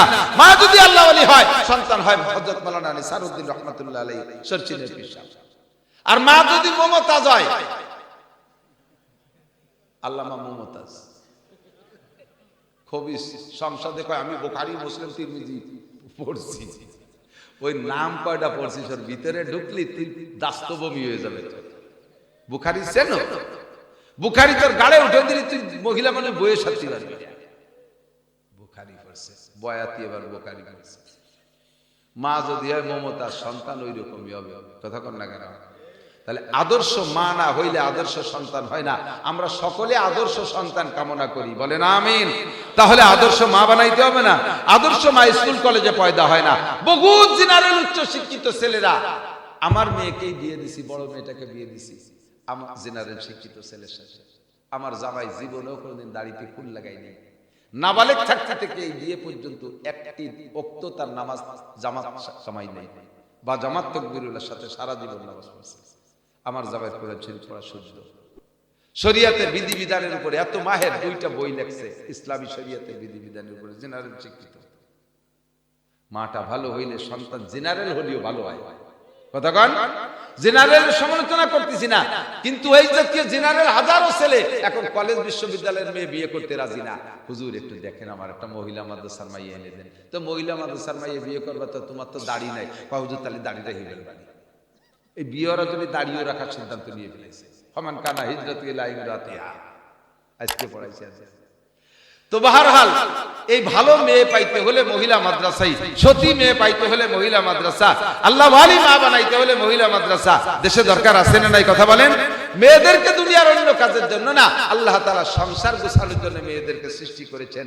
কাজে আদর্শ মা বানাইতে হলে মহিলা মাদ্রাসা। এখন মাদ্রাসা হয়েছে আমার মহিলা মাদ্রাসায়। একদিন একটা মহিলা একটা বাচ্চা নিয়ে আসছে, 6-7 বছর বয়স, আসে বলতে হুজুর এটা থুয়ে গেলাম, এর দেখাশোনা করেন, বিয়ে শাদীটা দিয়ে আপনি দিয়ে। আমি বললাম তো ওর গার্জিয়ান তো? কোনো গার্জিয়ান নেই। একই নিয়মতান্ত্রিক মাদ্রাসায় ভর্তি করেন না? ও আপনি ভর্তি করবেন, এই বাড়ি পেয়ে গেলাম। ঘটনা কি? ওর কপাল এত ভালো, ওর মা নাই, ওর বাপ নাই, দাদা দাদি নানা নানি, এই 6 আসল মুরব্বী নাই। ওর একটা খালা নাই, একটা ফুফু নাই। আমি ওর চাচি। আমার স্বামীটাও কয়দিন আগে মারা গেছে। আমার স্বামীটাও, আমার 2 বাচ্চা, এই নিয়ে আমি আর এক জায়গায় বিয়ে বসছি। আমার 2টারই খাইতে দেয় না, আর এডেরে দেবে কিভাবে? এই যে থিয়ে গেল কন্তে, এই তাড়ানো যায়? পোশাক দেখে আমি চোখে পানি রাখতে পারতেছি না। আমি স্ত্রীকে বললাম রেখে দাও, আর তাড়াতাড়ি দর্জিতে পোশাক বানায় দাও। সেইটিকে রেখে মাদ্রাসায় ভর্তি করছি। এরকম মেয়েও বহু আছে। আপনার মেয়েটা যদি এরকম হয়ে যায়, আপনার কেমন লাগবে বলেন? কি দরকার, কি চাহিদা? আমরা আপনারা এই মহিলা মাদ্রাসার খেদমতে থাকবো। সরকার টাকা দেয় না। পুরুষ মাদ্রাসার ছেলেদেরকে ছাড়িয়ে দিলে দেশকে দেশ কালেকশন করে নিয়ে আসে। মেয়েদেরকে কি কালেকশন করতে পাঠানো যায়? বাঁশ কাটতে পাঠানো যায়, সুবরি কালেকশনে পাঠানো যায়, ধান কালেকশনে পাঠানো যায়, আট বাজারে যায় না। তে চলবে কিভাবে? গার্জিয়ানরা অধিকাংশ গরিব মানুষ, তারা কয় টাকা দেয়? তা আমরা এই অসহায় মেয়েদের পাশে একটু দাঁড়াবো। রাজি আছেন না ইনশাআল্লাহ? সদকায়ে জারিয়া 3টি জিনিস থাকবে আপনার জন্য। তার ভিতরে 1 নম্বর সদকায়ে জারিয়া, আর এইটা ইলমুন ইউনতাফা বিহি, আর একটা দ্বীনি ইলম। এই দ্বীনি ইলম এখান থেকে আপনার সহযোগিতায় সাপ্লাই হবে। কিয়ামত পর্যন্ত আপনি নেকি পাবেন। তৌফিক অনুযায়ী এই বিশাল মজমা থেকে আমরা একটু পকেটে হাত দেব মোহাব্বতের সাথে এই অসহায় মেয়েদের খেদমতে। এই কালেকশন শেষ হওয়ার আগে, দোয়া শেষ হওয়ার আগে যদি কেউ উঠে চলে যায়, বুঝবো যে এই মাদ্রাসার বিপক্ষের লোক, ওই লোকটা ডোনাল্ড ট্রাম্প নেতানিয়াহুর দলের লোক।